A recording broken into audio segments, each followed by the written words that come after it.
Matagal na nakulong si Joaquin Bordado dahil sa salang pagpatay. Nang makalaya siya, itutuloy niya ang nasimulan. Yun ay ang paslangin ng mga aswang. Makikilala niya si Dennis, ang taong unang maniniwala na mabuti siyang tao. Sa kanilang pagkakaibigan, sabay nilang tutugisin ng mga aswang. Sa mga nakalipas na araw, unti-unting nagkakaroon ng mga kababalaghan sa baryo. May mga nawawalang tao at hindi na natatagpuan. Yun ang iimbestigahan ni Joaquin. Pero sa bandang huli, malalaman nila na ang lola pala ni Dennis na si Aling Luming merong matibay na koneksyon sa pinuno ng mga aswang na si Garawi. Kahit na lola ito ng kanyang kaibigan, wala siyang ibang magagawa kundi tapusin na matanda dahil naging aswang na rin ito. Tumayo na si Joaquin. Humarang siya sa kanyang mga kaselda. Isa-isang lumapit ang mga yon at saka nakipagkamay. Siya ang tinuturing na mayor sa selda 13 kaya lahat ng nakakulong doon ay tinitingala siya. Ito ang araw na kung saan masisilayan na niya ulit ang labas. Matapos ang halos 10 taon, makakalabas na rin siya. Nakulong ang binata sa salang pagpatay dahil kilala siya bilang basag ulo at talagang bumibira. Siya ang napagbintangan na pumatay sa anak ng konsehal. Sa kanya din kasi nakita ang ibang ebidensya. Nakalaunan ay napawalang bisa rin dahil hindi na sumipot ang kabilang panig. 10 taon ang binilang para pagbayaran niya ang kasalanan na kahit kailan ay hindi naman niya ginawa. Gusto niyang balikan ang pamilya ng konsehal na nagpakulong sa kanya. Pero ang balita niya, nakulong din ang mga yon dahil sa iligal na droga. Kaya gusto na lamang niyang makapagsimula ulit ng bagong buhay. Ayoko na makikita yung pagmumukha mo sa kulungan na to, ha? Ayusin mo na buhay mo para hindi ka pa napagbibintangan ng mamamatay tao. Kahit na anong ayos ang buhay mo, kung walang kwentang sistema ng hustisya sa Pilipinas, wala rin kwentang pagpapakabuti mo. Pero salamat, Sargento. Susubukan kong magbago. Tinapik na lamang siya sa balikat ng pulis. Inihatid na siya sa labas. Pagdating niya sa bungad ng istasyon, nakita na niya muli ang liwanag ng lansangan. Ang dami nang nagbago sa harapan ng lugar na yon. Natatandaan niya na noong unang dinala siya roon, wala pang mga gusali sa kabilang kalsada. Ngunit ngayon, tabi-tabi na ang pamilihan. Naisip nga rin niya bigla ang dating barangay na pinagmulan niya. Napangiti na lamang siya nang akalain niyang baka sumabay na rin sa progreso ang kanilang lugar. Pumara na siya ng tricycle. Pumunta siya sa barangay ng Binangonan kung saan naroon ang mga bangkay. Ang kulungan kasi na pinanggalingan niya ay isang malaking isla.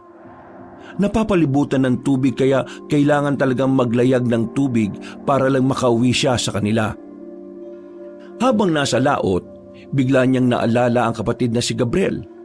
10 taon pa lang kasi ang lalaking yon nang makulong siya. Wala na siyang ideya kung ano ang itsura nito. Nung makulong kasi siya, pinagbawalan niyang dumalo ang pamilya niya sa kulungan para na rin sa kaligtasan ng mga yon. At mula noon, nawala na siya ng balita sa mga mahal niya sa buhay. Ayos na ba yan, Manong? Wala pa kasi akong pera eh. Kakalaya ko lang sa kulungan. Nakapatay kasi ako dati. Mabuti naman ako pero minsan mainitin ang ulo ko. Sa sinabi niyang yon sa bangkero, napatango na lamang yon at nagmamadaling makabalik ng bangka. Napapailing na lamang din si Joaquin. Pero sa kabilang banda ay natatawa na lang din siya. Tingin niya kasi mas naniwala ang matandang bangkero nang makita pa ang mga tattoo niya sa katawan. Naglakad-lakad siya hanggang sa makarating nga siya sa kanilang barangay. Nadismaya siya nang makitang walang nagbago sa mga kabahayan. Yari pa rin sa kahoy. Kung may simentado man, bilang lang sa daliri. Ang daanan naman, lupa pa rin. Hindi pa rin naaayos. Baku-bako, marami pa ring lubak. Ganun na ganun ang lupa na iniwan niya noong dalhin siya sa kulungan. Walang iya talaga kahit na kailan ang namumuno rito. 10 taon na nakalipas, Wala man lang nakaisip na ipaayos yung malubak na daan dito. Palibasa, puro na lang pagpapayaman ang inaatupag eh. Mga walang pakialam sa mga mahihirap. Dumaan siya sa isang tindahan. Nagsigarilyo na muna siya. Habang nakatambay siya roon, meron siyang nakita na isang lalaki na binubuli ng isang grupo rin ng kalalakihan. Ang lalaking inaapi ay may kasamang bakla. Naglakad si Joaquin. Lumapit siya ng kaunti para marinig kung ano ang nangyayari. Bakit ba palagi nyo na lang inaapi itong si Gandara? Wala naman siyang ginagawang masama sa inyo ah. Kung wala kayong magawa sa mga buhay nyo, mahanap kayo ng trabaho para hindi ibang tao yung pinepeste nyo. Wala kang pakialam kung gusto namin pagtripan ng baklang yan. Huwag kang makialam kung ayaw mo masaktan ha. Alam ko na. Siyota mo ba yung baklang yan? Gano'n na kayo katagal ha? Napuno ng tawanan ang grupo. Pero walang balak ang lalaking si Dennis na magpatinag sa mga yon. Kahit na alam nitong alanganin kung sasagot pa siya, hindi niya pinigilan ng sarili magsalita. Nakakaya kayo. Ang lalaki ng katawan nyo pero ang kaya nyo lang gawin sa buhay nyo eh, mambisit ng tao eh. Hindi man lang kayo makagawa ng mabuti para sa pamilya nyo. Lalong-lalo ka na, Lolong. Hirap na si Aling pa rin kakalaba. Tapos ikaw, uuwi ka lang sa bahay nyo para kumain at matulog. Hindi ka ba nahihiya? Tapos ngayon eh, gagawa ka pa ng gulo? Wala ka naman magawang matino, nandadamay ka pa sa pagiging walang kwenta mo. Aba, tarantado ka. Bakit? Kaya mo na ba ako ngayon, Dennis? Kung makapagsalita ka, parang papalag na yung mga buto mo ah. Okay, bakit? Akala ba porke marami kayo, matatakot ako? Eh matapang lang naman kayo kapag marami kayo eh. Hindi nyo nga yata kayang lumaban ng isaan lang eh. Isahan? Bakit naman kami lalaban ng isahan eh? Grupo nga kami. Tanga ka ba? O wala ka talagang utak? Biglang hinawakan ni Lolong ang kwelyo ni Dennis. Dinikit na ito sa nakaparadang truck sa gilid. Agad namang lumapit ang beke na si Gandara para umawat. Hoy, swangit! Bitiwan mo nga yung friend ko! Hoy! Huwag kang makialam dito bakla ha! Magbalat ka na lang ng patata sa inyo! Eh ikaw, magpalaki ka na lang ng eggnog mo sa inyo! Abat, sira ulo ka! Sinuntok ni Lolong si Gandara. Agad na tumumba ang binabae. Noong mga sandaling yon, hindi na rin nagpatumpik pa si Dennis. Sinuntok na rin niya si Lolong. Ang kaso nga lang, hindi naman tinamaan ng lalaki. Sa halip, si Dennis pa ang nalagay sa alanganin. Nagsimula na ang gulo. Pinagsisisipa at pinagtatatadyakan ng mga kalalakihan ng kawawang si Dennis. Ang beki naman na si Gandara ay wala rin namang nagawa. Tinutulak lang ito sa tuwing lalapit. Noong mga sandaling yon, hindi na nakatiis si Joaquin. Kailangan na niyang makialam. Kahit na barumbado siya, ayaw din naman niyang may nagsisiga-sigaan sa lugar na dati na niyang pinagharian. Di ba kayo nahiya sa mga sarili niyo? Tumigil ang grupo ni Lolong nang marinig siyang nagsalita. Nakasimangot ang mga yon na nakatingin sa kanya. Tila hindi gusto ang pakikialam niya. Sino ka naman mukhang gusgusin ka? Tingnan mo nga sarili mo oh. Sira pa ang pantalon mo. Ano akala mo? Dahil marami kang tato matatakot kami sa'yo? Hibang ka na ba? Hindi mo man lang ba tatanungin kung saan ako galing bago mo ako makaharap ngayon? Ano pakialam ko? Di nga kita kilala di magpapakilala ako sa'yo. Yung ba gusto mo? Bakit ka ba nakikialam? Taga rito ka ba? Tinatanong mo ako kung taga rito ako.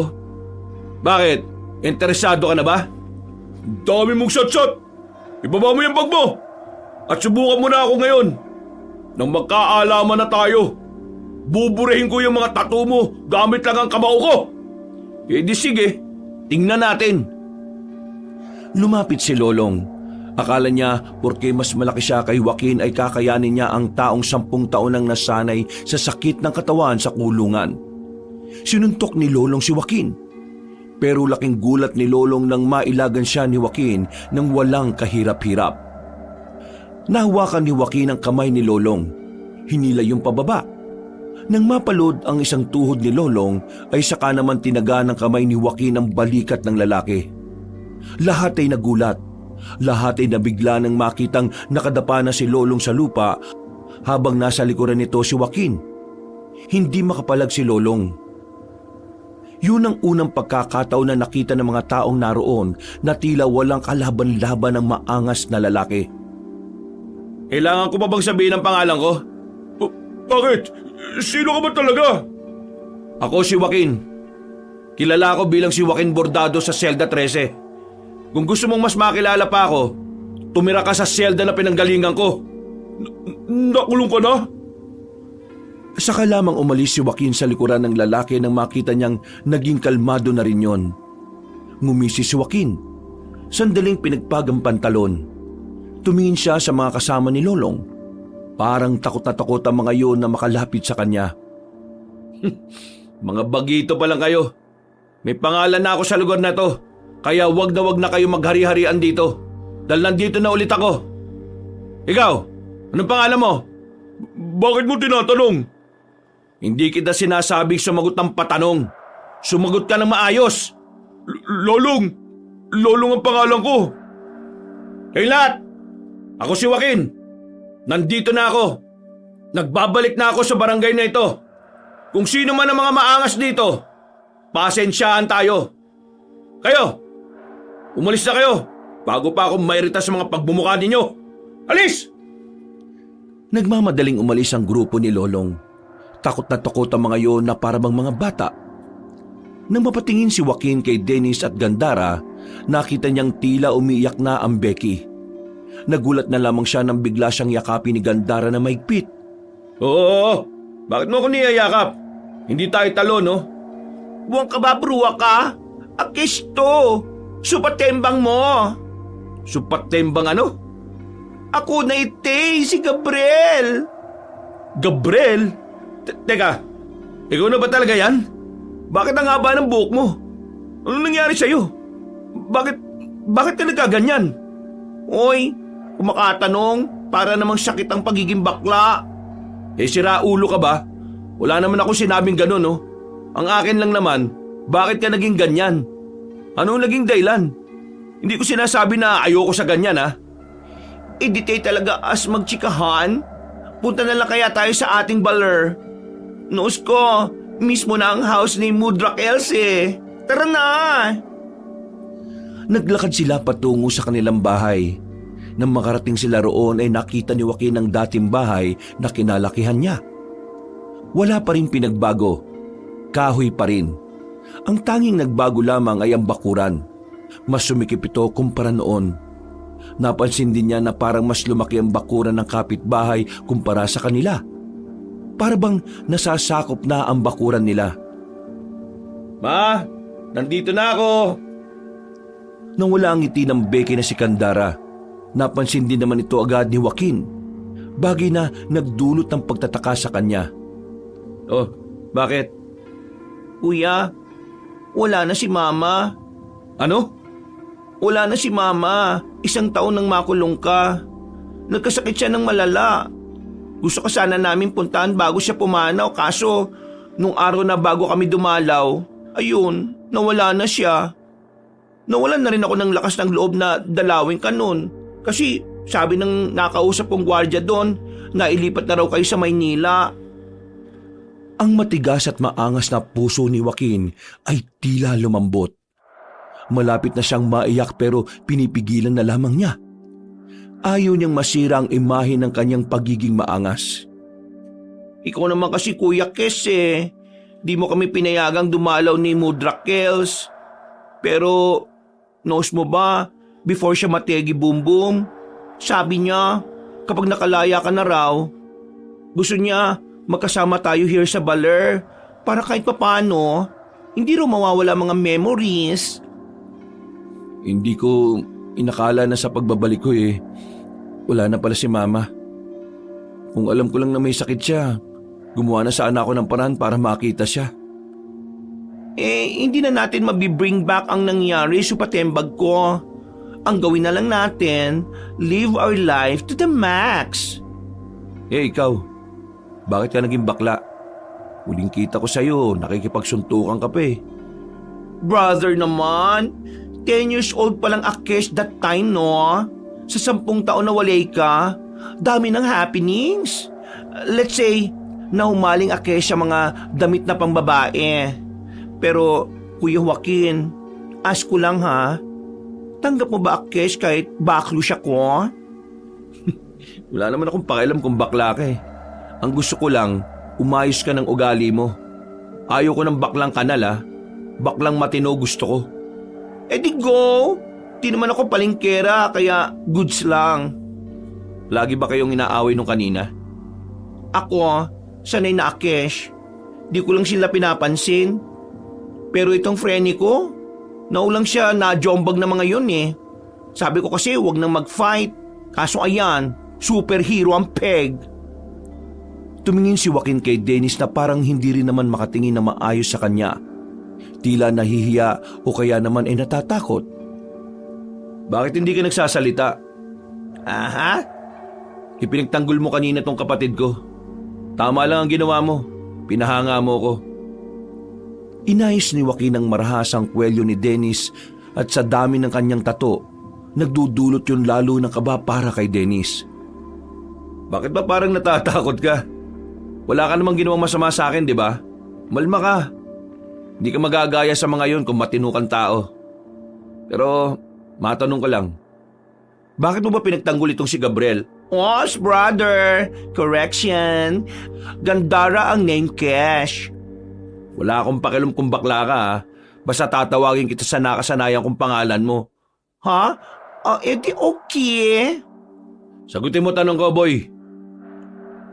Kaibigan ko kasi si Gandara. Ibig sabihin, kung hindi mo siya kaibigan, wala kang pakialam? Bakit? Kasi bakla siya? Kung sakaling hindi kami magkakilala, ganun pa rin naman ang gagawin ko. Hindi ko gusto na merong inaapi na walang kalaban-laban. Hindi naman sa akin issue ang kasarian eh. Ayoko lang ng ginagawa nila. Mabuti naman at hindi ka siraulo. Kasi kung siraulo ka, baka binalian na kita ng buto dyan. O Anech, dyan na lang kayo? Ayaw nyo gumora dito sa loob? Nauna nang pumasok si Joaquin. Bagya niya pang binangga ang kanyang kapatid. Lihim na nakaramdam ng lungkot ang binatang si Joaquin nang pagmasdanan niya ang loob ng bahay. Naalala niya ang lahat ng mga alaala kasama ang kanilang ina. Sa kabilang banda, sinisisi niya ang kanyang sarili.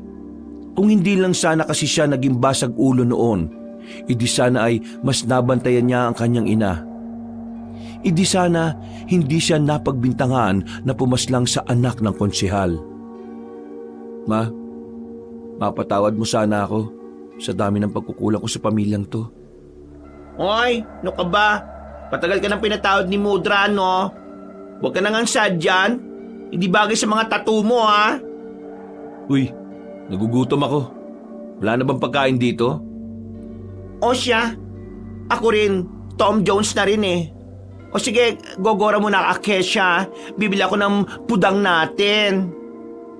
Pwede ba ayusin mo yung pananalita mo?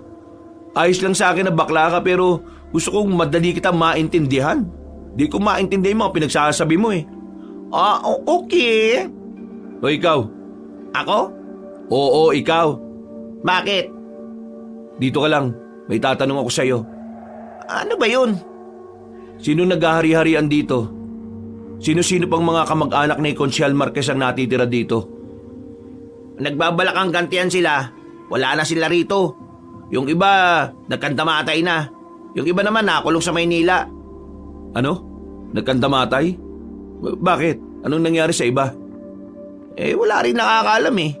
Basta isang umaga, dumating ang mga bangkay nila na lasog-lasog na. Sa pagkakaalala ko, 15 anyos pa lang ako noon. Kami ni Gandara. Wala bang nabanggit na kahit na ano kung sino yung suspect? Nung una, ikaw pa rin ang pinagbibintangan.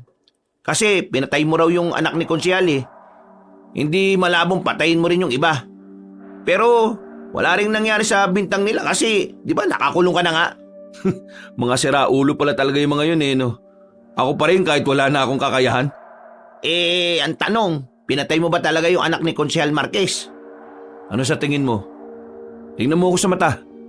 Tingnan mo kung talaga bang kaya kong pumatay ng tao.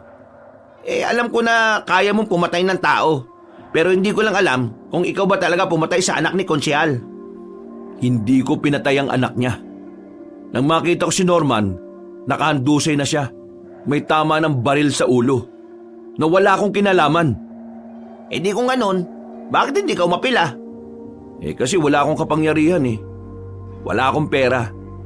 Kahit umapila ako, wala rin mangyayari. Mas pinili ko na lang na manahimik kaysa madamay pa pamilya ko. Hindi ka ba nangihinayang dahil ikaw ang nakulong na dapat iba ang nandun sa selda? Siyempre nanghihinayang ako. Nagalit, nainis. Kinamuhian ko sila. Pero wala na magagawa galit ko. Wala na rin naman sila eh.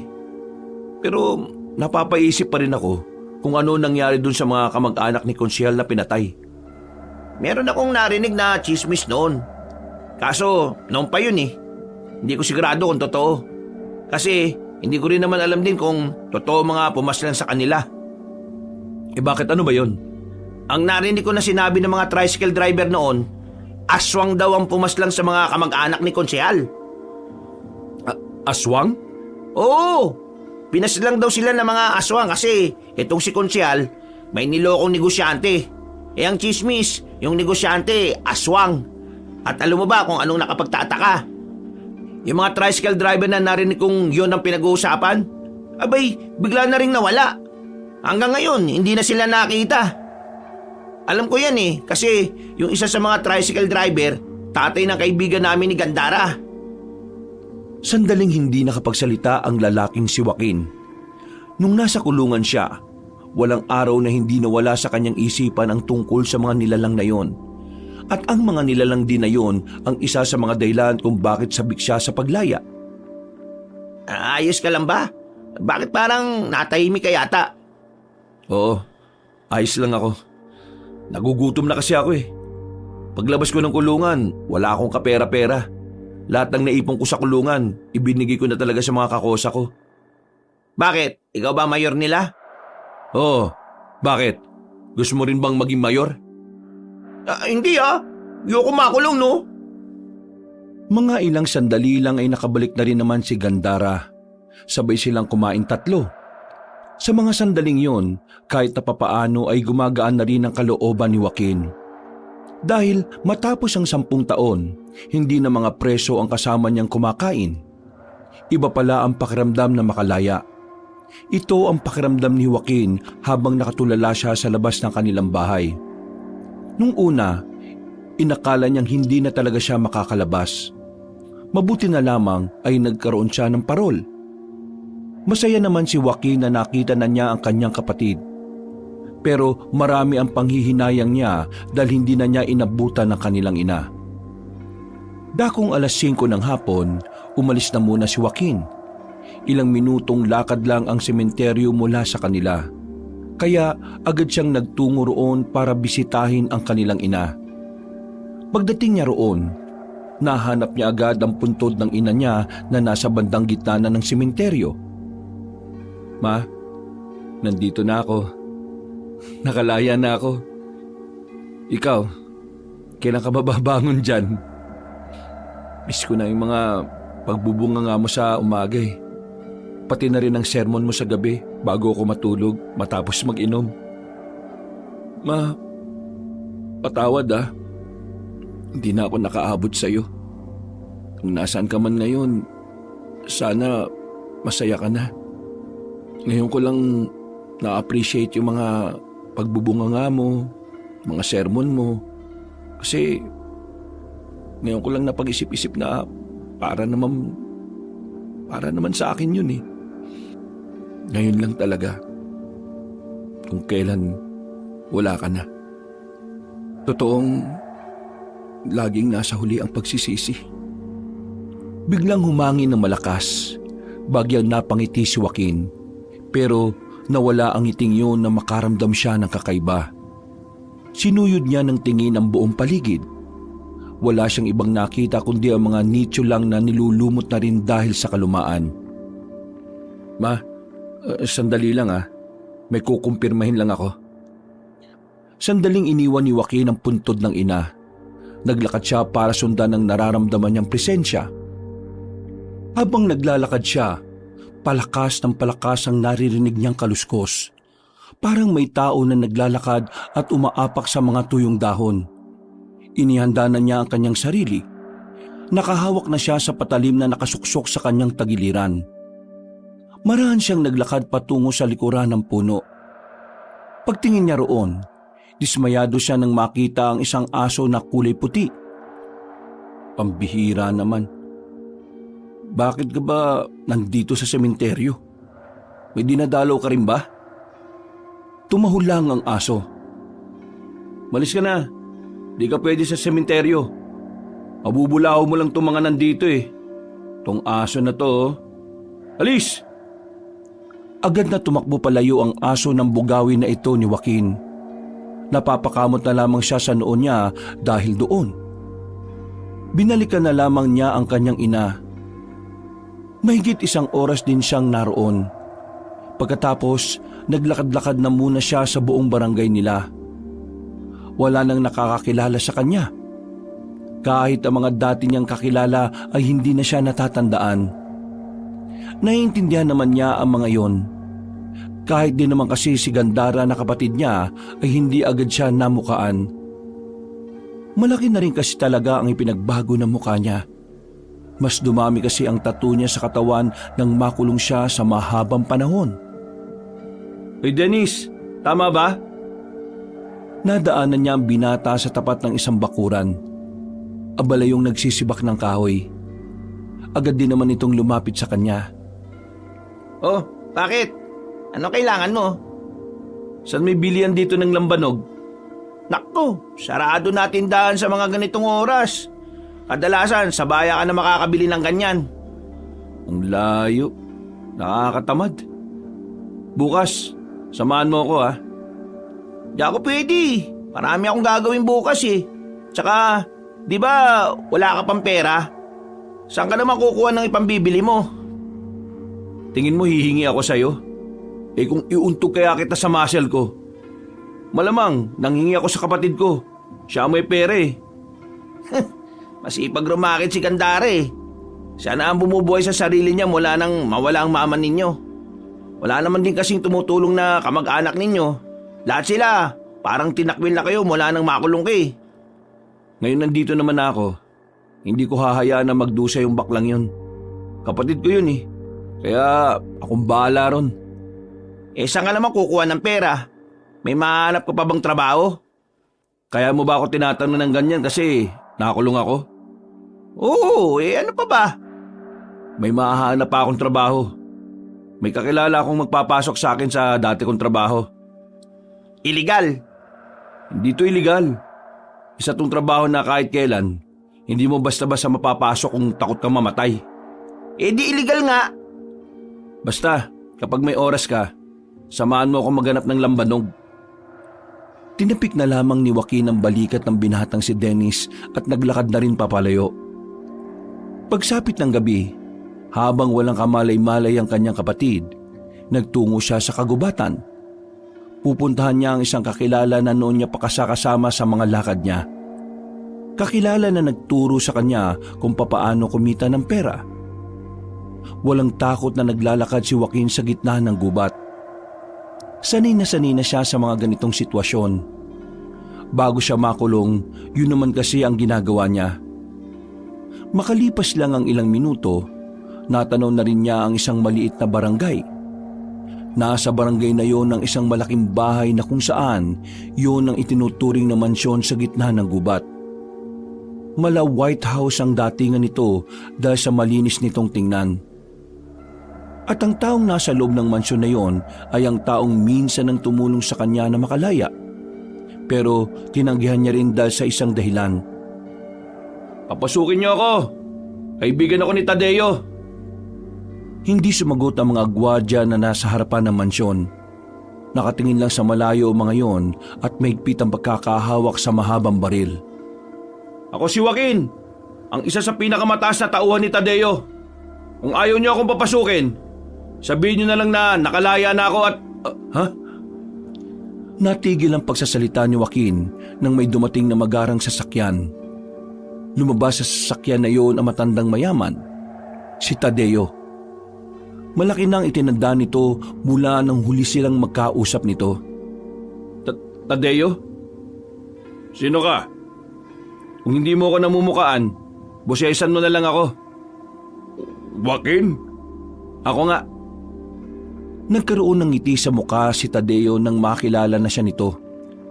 Walang ano-ano ay dinala na siya nito sa loob. Nagpahanda ang matandang lalaki ng pagkain. Meron ding alak.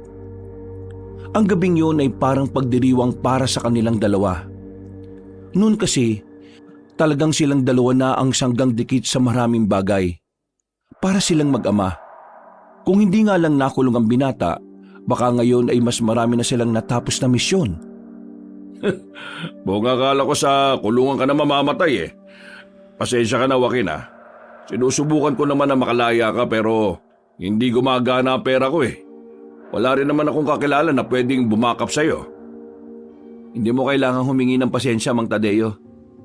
Ako rin naman ang may gusto na huwag kayong makialam sa pagkakakulong ko.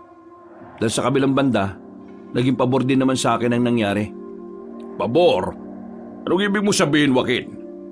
Mukhang marami na akong hindi nalalaman mula na makulong ka. Bago ako makulong, napatay kong isa sa mabibigat nating kalaban. Alam ko na hahanapin na nila ako noon. Kaya sumama agad ako sa mga pulis ng dakpin nila ako.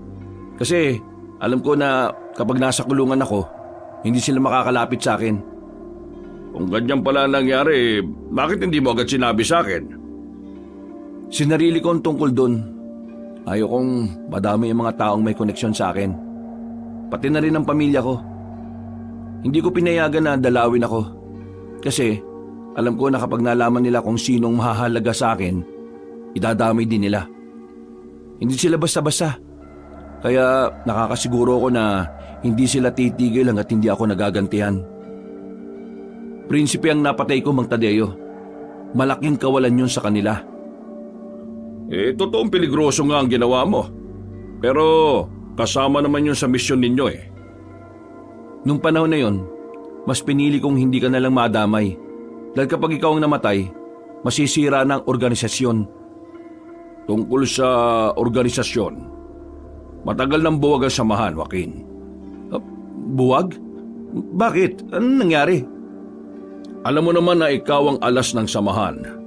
Ikaw lang ang may kakaibang tinataglay na kayang tumupad sa lahat ng kalaban.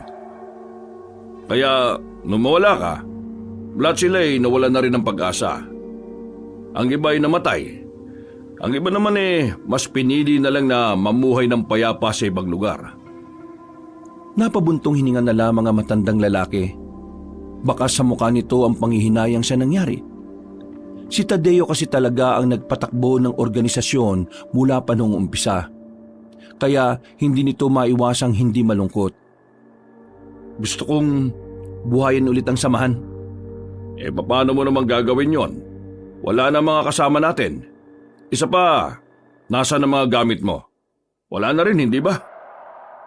Bago ako makulong, naibaon ko ang mga gamit malapit sa paanan ng bundok. Alam kong naroon pa rin ang mga yon. Nararamdaman ko. Ang mga kasama natin, paano natin sila mapapabalik? Hindi natin sila mapapabalik kung sasabihan lang natin sila na bumalik. Gagawa tayo kagad ng hakbang at yun ang ipapakita natin sa kanila. Bibigyan natin sila ng dahilan para magbalik loob sa samahan. Kung ganun ihanda ko na pala ang mga kliyente natin. Mula nang mawala ka, marami pa rin ang lumalapit sa akin para ipapatay ang mga gusto nilang ipapatay. Nung mawala ka kasi, ang dami na rin talagang lumitaw na mga perwisyo Karamihan sa mga pinipeste ng mga nilalang na yon, mayayaman din talaga. Sige, ihanda mo na mga kliyente at ihanda mo na rin ang mga pasahod. Kailangan ko rin kasi talaga ng pera para makapagsimula Bukas ng umaga, sabihan mo ang mga kliyente mo na tuloy na ulit ang operasyon. Pakisabi na nakalaya na ang bordadong birador ng mga aswang. Malapad ang ngiti na matandang si Tadeo. Sabik na agad itong maibalik ang samahan na dating nagprotekta ng kanilang lugar. Masayang lumabas ng mansyon ang binatang si Joaquin. Ngiting tagumpay din siya dahil nakabali siya ng pera kay Tadeo. paniguradong meron na silang panggastos ni Gandara ng ilang buwan. Bago siya umalis sa gubat, ay pinunta na muna niya ang mga nakatanim niyang gamit sa paanan ng bundok. Halos kalahating oras din ang nilakad niya bago niya yun narating. Sa wakas, nandito na rin ako. Nandito na ako para gamitin kayo ulit. Sana'y ako pa rin ang kinikilala niyong amo. Gamit lang ang makapal na sanga ng puno na may talim sa dulo, hinukay niya ang lupa. Maya-maya lang nakita na niya agad ang baul kung saan nasa loob nito ang mga gamit niya noong pumapatay pa siya ng mga aswang. Pagbukas niya ng baul, napapikit agad siya nang biglang sumilay sa kanya ang malakas na liwanag. Silaw na silaw ang lalaki, pero maya-maya lang ay naging bahagya na lamang ang liwanag na nagmumula roon. Kinuha niya agad ang isang kwintas. Ang kwintas kung saan nakadikit ang isang itim na bato. Ang bato na siyang nagsisilbing anting-anting ni Joaquin. Maraming salamat, mahal kong anting-anting. Kahit na matagal tayong hindi nagkita, ako pa rin ang kinikilala mo. Ngayon nandito na ako, magkakasama na tayo muli. Kinuha ni Joaquin ang lahat ng nasa baul at nilagay niya sa kanyang bag. Agad na rin naman siyang umalis. Oh, ano ba supatembang? Bakit ba ngayon ka lang? Sleeping Beauty na akis eh. Di ba sabi ko ayusin mo pananalita mo pagkausap mo ako? Okay. Pero, saan ka ba galing? Diyan lang, sa kakilala. Dumiskarte ako ng pera. Ano yung daladala mo? Baka gusto mong kumain ka na. Tapos na ako eh. Ito lugaw oh. Ay, bongga. Sweet mo naman, brother. Meron kang pasalubong. Sweet-sweetin mong mukha mo. Baka bultuin ako ni mama kapag pinabayaan kita, no? So, ano pala ang buhay mo sa kulungan? Sandaling natahimik si Joaquin. Umupo na muna siya sa tapat ng lamesa. Napangiti siya ng mapait. Nung una, siyempre mahirap. Pero nung tumagal, nasanay na lang ako. At saka, ako naging mayor sa selda namin kasi wala ni isang kaya kong talunin sa suntukan eh. Pero pagdating naman sa pagkain, limitado lang. Hindi makakakain ng marami kung pangkaraniwang preso ka lang. Eh ako, kahit papano hindi naman ako nakukulangan. Pero yung mga sobra, pinamamahagian ko yung mga kakosa ko. Wow! Bait-baita ng peg! O bakit? Dapat ba kapag preso ka, siraulo ka? Gabriel, hindi ko kasalanan ng pinagbayaran ko. Hindi ako masama. Basta gulero lang ako dito sa atin. Pero hindi naman ako ng abuso ng mga taong wala namang ginagawang masama. Uy! Relaxation, brother. Hindi ko naman sinabing masama kang tao no? Ito naman. Sa mga susunod na araw baka wala ako dito sa bahay. Oh, saan ka naman gogora? Gugurang pinagsasabi mo. Saan ka pupunta, I mean? Didiskarte ng trabaho. Sige na, matutulog na ako. Kumain ka na dyan. Tumungo na lamang ang binatang si Joaquin sa kanyang silid. Paghiga niya ay agad na rin naman siyang nakatulog. Kinabukasan, pagdilat niya ng kanyang mga mata, narinig niya agad si Gandara na maingay sa labas. May kinakausap ito mga tsismosa. Napailing na lamang si Joaquin. Hindi niya inakala na parte pala ng grupo ng mga tsismosa ang kapatid niya. Lumabas na lang siya para bumili ng almusal. Palingon-lingon siya sa mga nadadaanan niyang tambay. Hindi tumitingin ang mga yon sa kanya. Natatakot dahil sa dami ng tato na nasa katawan niya. Sinusuri niya ang mga tambay na yon kung may kapasidad ba ang mga yon na sumama sa trabaho niya. Kailangan niya kasing maghanap ng mga bagong tao. Hindi niya kasi sigurado kung babalik pa ang mga dati nilang kasamahan. Nang makadaan na siya sa lumang kulungan ng mga baboy, naroon ang grupo ng lalaking si Lolong. Nakatambay, tamang sigarilyo, tamang tawanan. Pero ang mga ngiti ng mga yon ay nawala nang tumigil na si Joaquin sa harapan. Oh, anong kailangan mo? Wala na kaming ginagawang masama sa iyo Gusto mo bang kumita ng pera? Oh, bibigyan ko kayo ng pagkakataong kumita ng pera para naman magkaroon kayo ng silbi sa bayan at sa mga magulang ninyo. Nag-o-offer ka ba o nang-iinsulto ka lang? Parehong ganun na nga. Mas maganda na malaman nyo sa akin pa lang na pabigat lang kayo sa lipunan. O ano, interesado ba kayo sa trabaho na inaalok ko? Nag-aalok ka ng trabaho pero hindi mo naman sinasabi. Nagpapatawa ka ba? Hindi ako nagpapatawa. Sa katunayan, pwede ako magpayak ng tao ngayon. Oo, kalma lang. Ano ba kasing trabaho yan? Kailangan nyo lang pumatay ng aswang. Nagtawanan ng mga kasama ni Lolong, habang si Lolong naman ay nagpipigil na lang din ng kanyang tawa. Pero si Joaquin, seryoso lang ang muka. Walang mababakas na nagbibiro ito. Kaya naman agad na rin nanahimik ang grupo ni Lolong. Tingin nyo ba nakikipagbiruan ako sa inyo? Ha? Eh yung sinasabi mo naman kasi hindi ka panipaniwala eh. Wala pa naman kasi kaming naririnig na may ganyang klase ng trabaho. Pwes, ngayon narinig nyo na. Ang tanong ko ngayon, papayag ba kayo o hindi?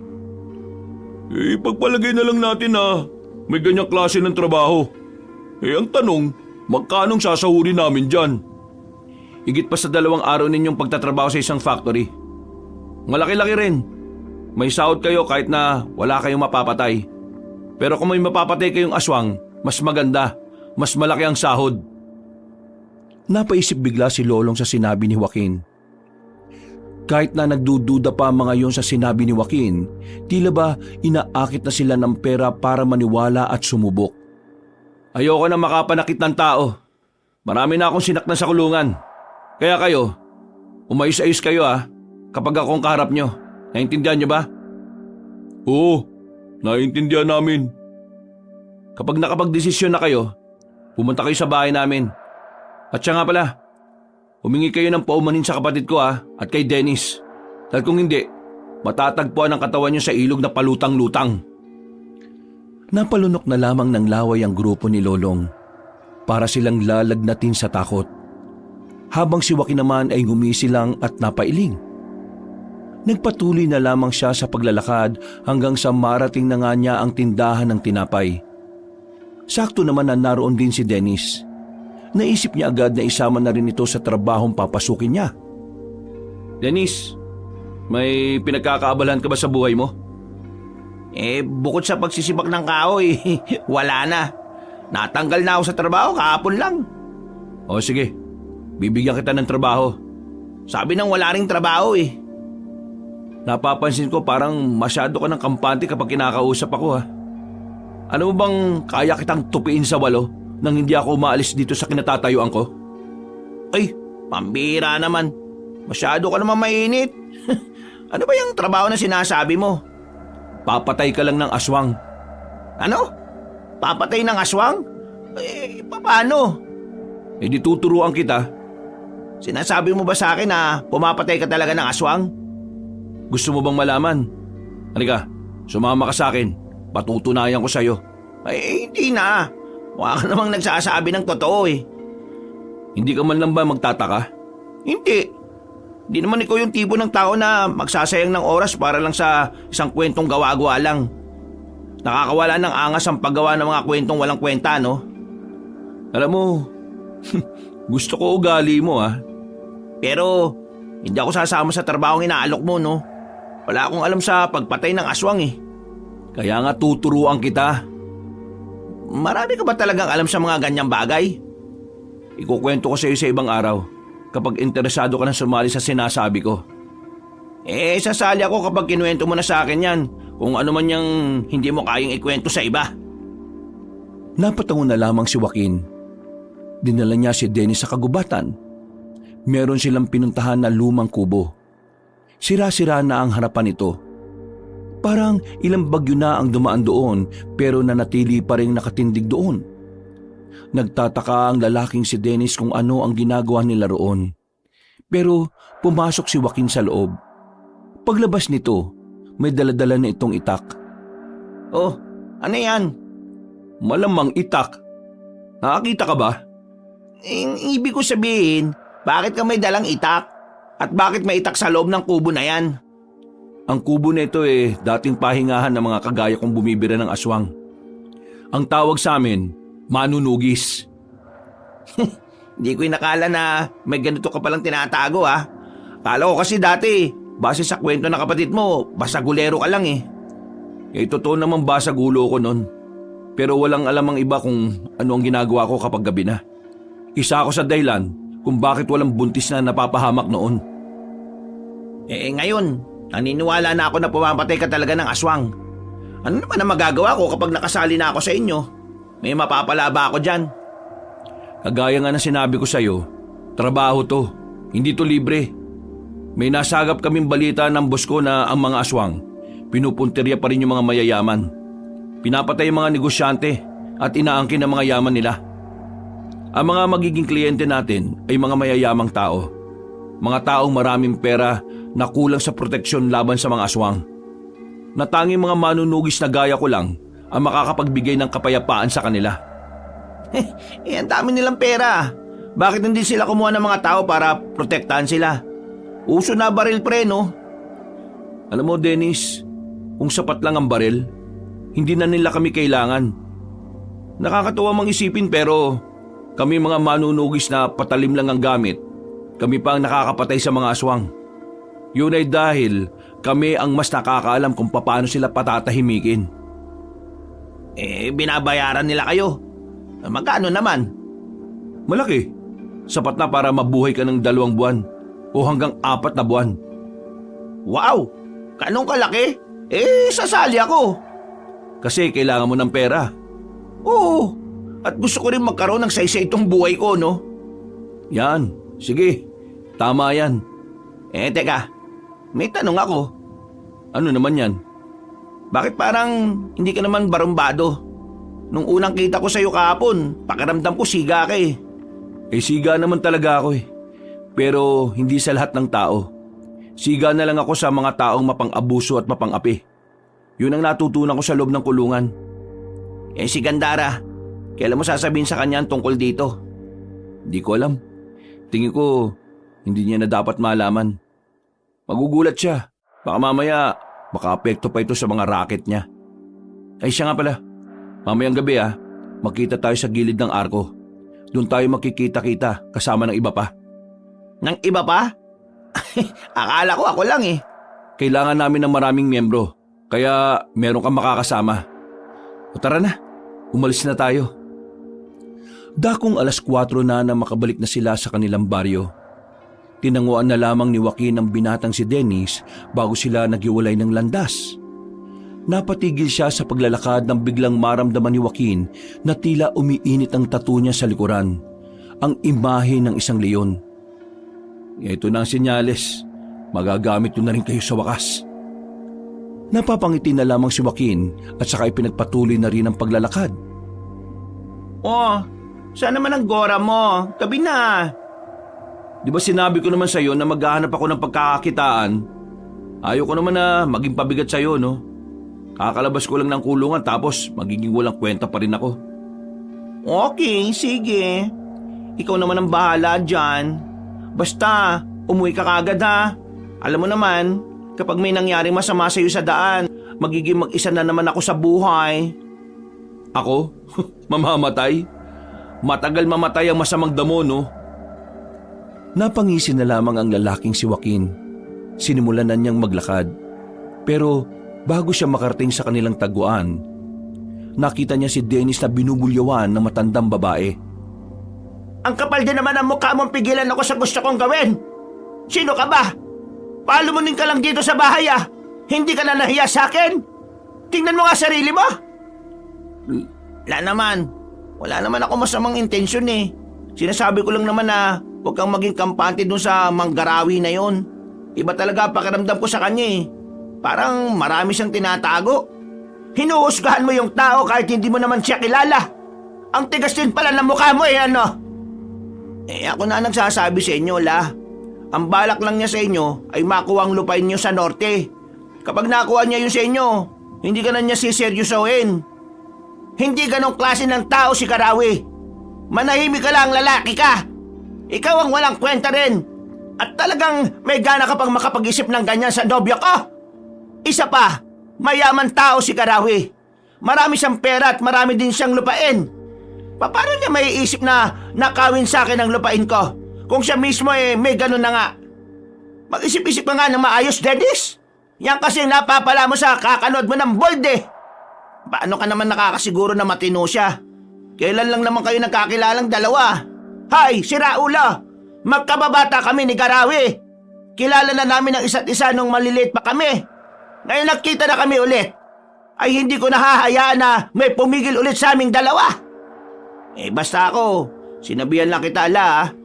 Hindi ako nagkulang sa pagpapaalala sa'yo. Hindi ko kailangan ng paalala mo! Ang mabuti pa, paalalahanan mo ang sarili mo na hindi habang buhay ay palamunin ka rito.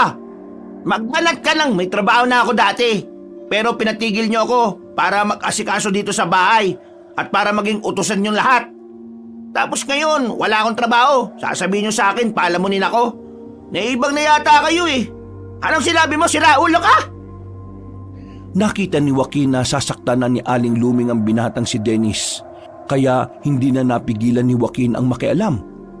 Lumapit siya roon at inawat ang dalawa. Oo, kalma. Hindi nyo naman kailangan umabot sa sakitan kasi maglola kayong dalawa. Hay, sino ka naman? Hindi nyo ba ako nakikilala? Ako yung palagi nyong chinichismis dati na pariwara ang buhay. Joaquin? Haba, nakalabas ka na pala sa kulungan. Kumusta naman ang bakasyon mo rito? Kailan ang balik mo sa Longgama? Ayos naman ang bakasyon ko dito. Siguro, bukas na bukas din, babalik na ako doon kapag may pinatay akong matanda na matabilang dila. Hindi ko sinasabing ikaw yun Sa sinabing yun ni Joaquin ay tila natameme ang matandang babae. Nakaramdam ito ng takot sa pasimpleng pagbabanta ng binata. Tiningnan ni Joaquin si Dennis. Meron siyang nakita mga pasa sa gilid ng labi nito. Oh, ano nangyari dyan, Dennis? Wala yan. Sinasaktan ka ba ng mga anak nitong si Aling Lumeng? Nasaan ang mga anak mo, Aling Lumeng? Pakisabi, magsuntukan kami hanggang sa magkaburahan kami ng muka. Joaquin, ayos na. Ayaw ko na lang ng gulo. Hoy, ikaw matanda ka Ayus-ayusin mo ugali mo. Kakaunting oras na nga lang meron ka sa mundong to. Napakasama pa ng ugali mo. Ikaw naman, Dennis, lumayas ka na sa bahay na to kapag nakapagsimula ka na magtrabaho. At saan mo naman dadalhin ang pamangkin ka? May lakas ka pa talaga ng loob na tawagin siyang pamangkin Manahimik ka na, tanda. Kung gusto mong malaman, itanong mo kay San Pedro. Kung gusto mong makausap si San Pedro, kailangan mo munang mamatay. Isusumbong kita kay Kapitan. Nagbabanta ka. Di sumbong mo. Samahan pa kita Sabi mo sa mga anak mo magsuntukan kami. Pumunta na lang sila kamo sa bahay kapag may time sila. Ako hindi yung kapatid kong bading. Ako. Pumasok na lamang ng bahay ang matandang si Luming. Napapailing na lang din si Joaquin. Tiningnan niya na masama ang lalaking si Dennis. Ikaw naman kasi, matuto kang lumaban. Kapag hinayaan mo silang tarantaduhin ka lang, habang buhay nilang gagawin sa iyo yun. Tumango na lamang si Dennis. Sabay na rin silang umalis patungo sa kanilang tagpuan. Nang makarating sila roon, kasama nila si Lolong kasama ang iba pa nitong tropa. Nagtataka naman si Dennis dahil doon. Hindi kasi nito inakala na sila Lolong ang makakasama nila sa lakad na yon. O Joaquin, anong ginagawa nila dito? Ikaw, anong ginagawa mo rito? Yan ang tanong. Inimbita ko sila. Makakasama natin sila sa trabaho na ito. Alam mo naman na kaaway ko itong mga to Kaya malabo magkaisa kami niya sa trabaho. Magkakaisa kayo sa trabaho kapag ako ang kasama ninyo. Kasi kung hindi, sama-sama ko kayong ibabaon sa lupa.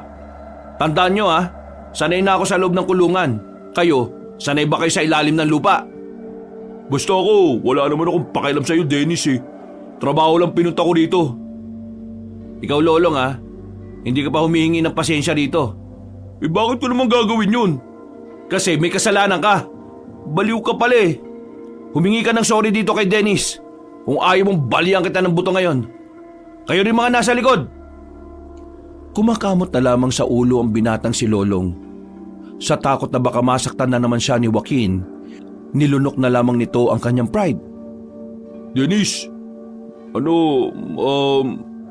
sorry. Sorry sa mga ginawa namin.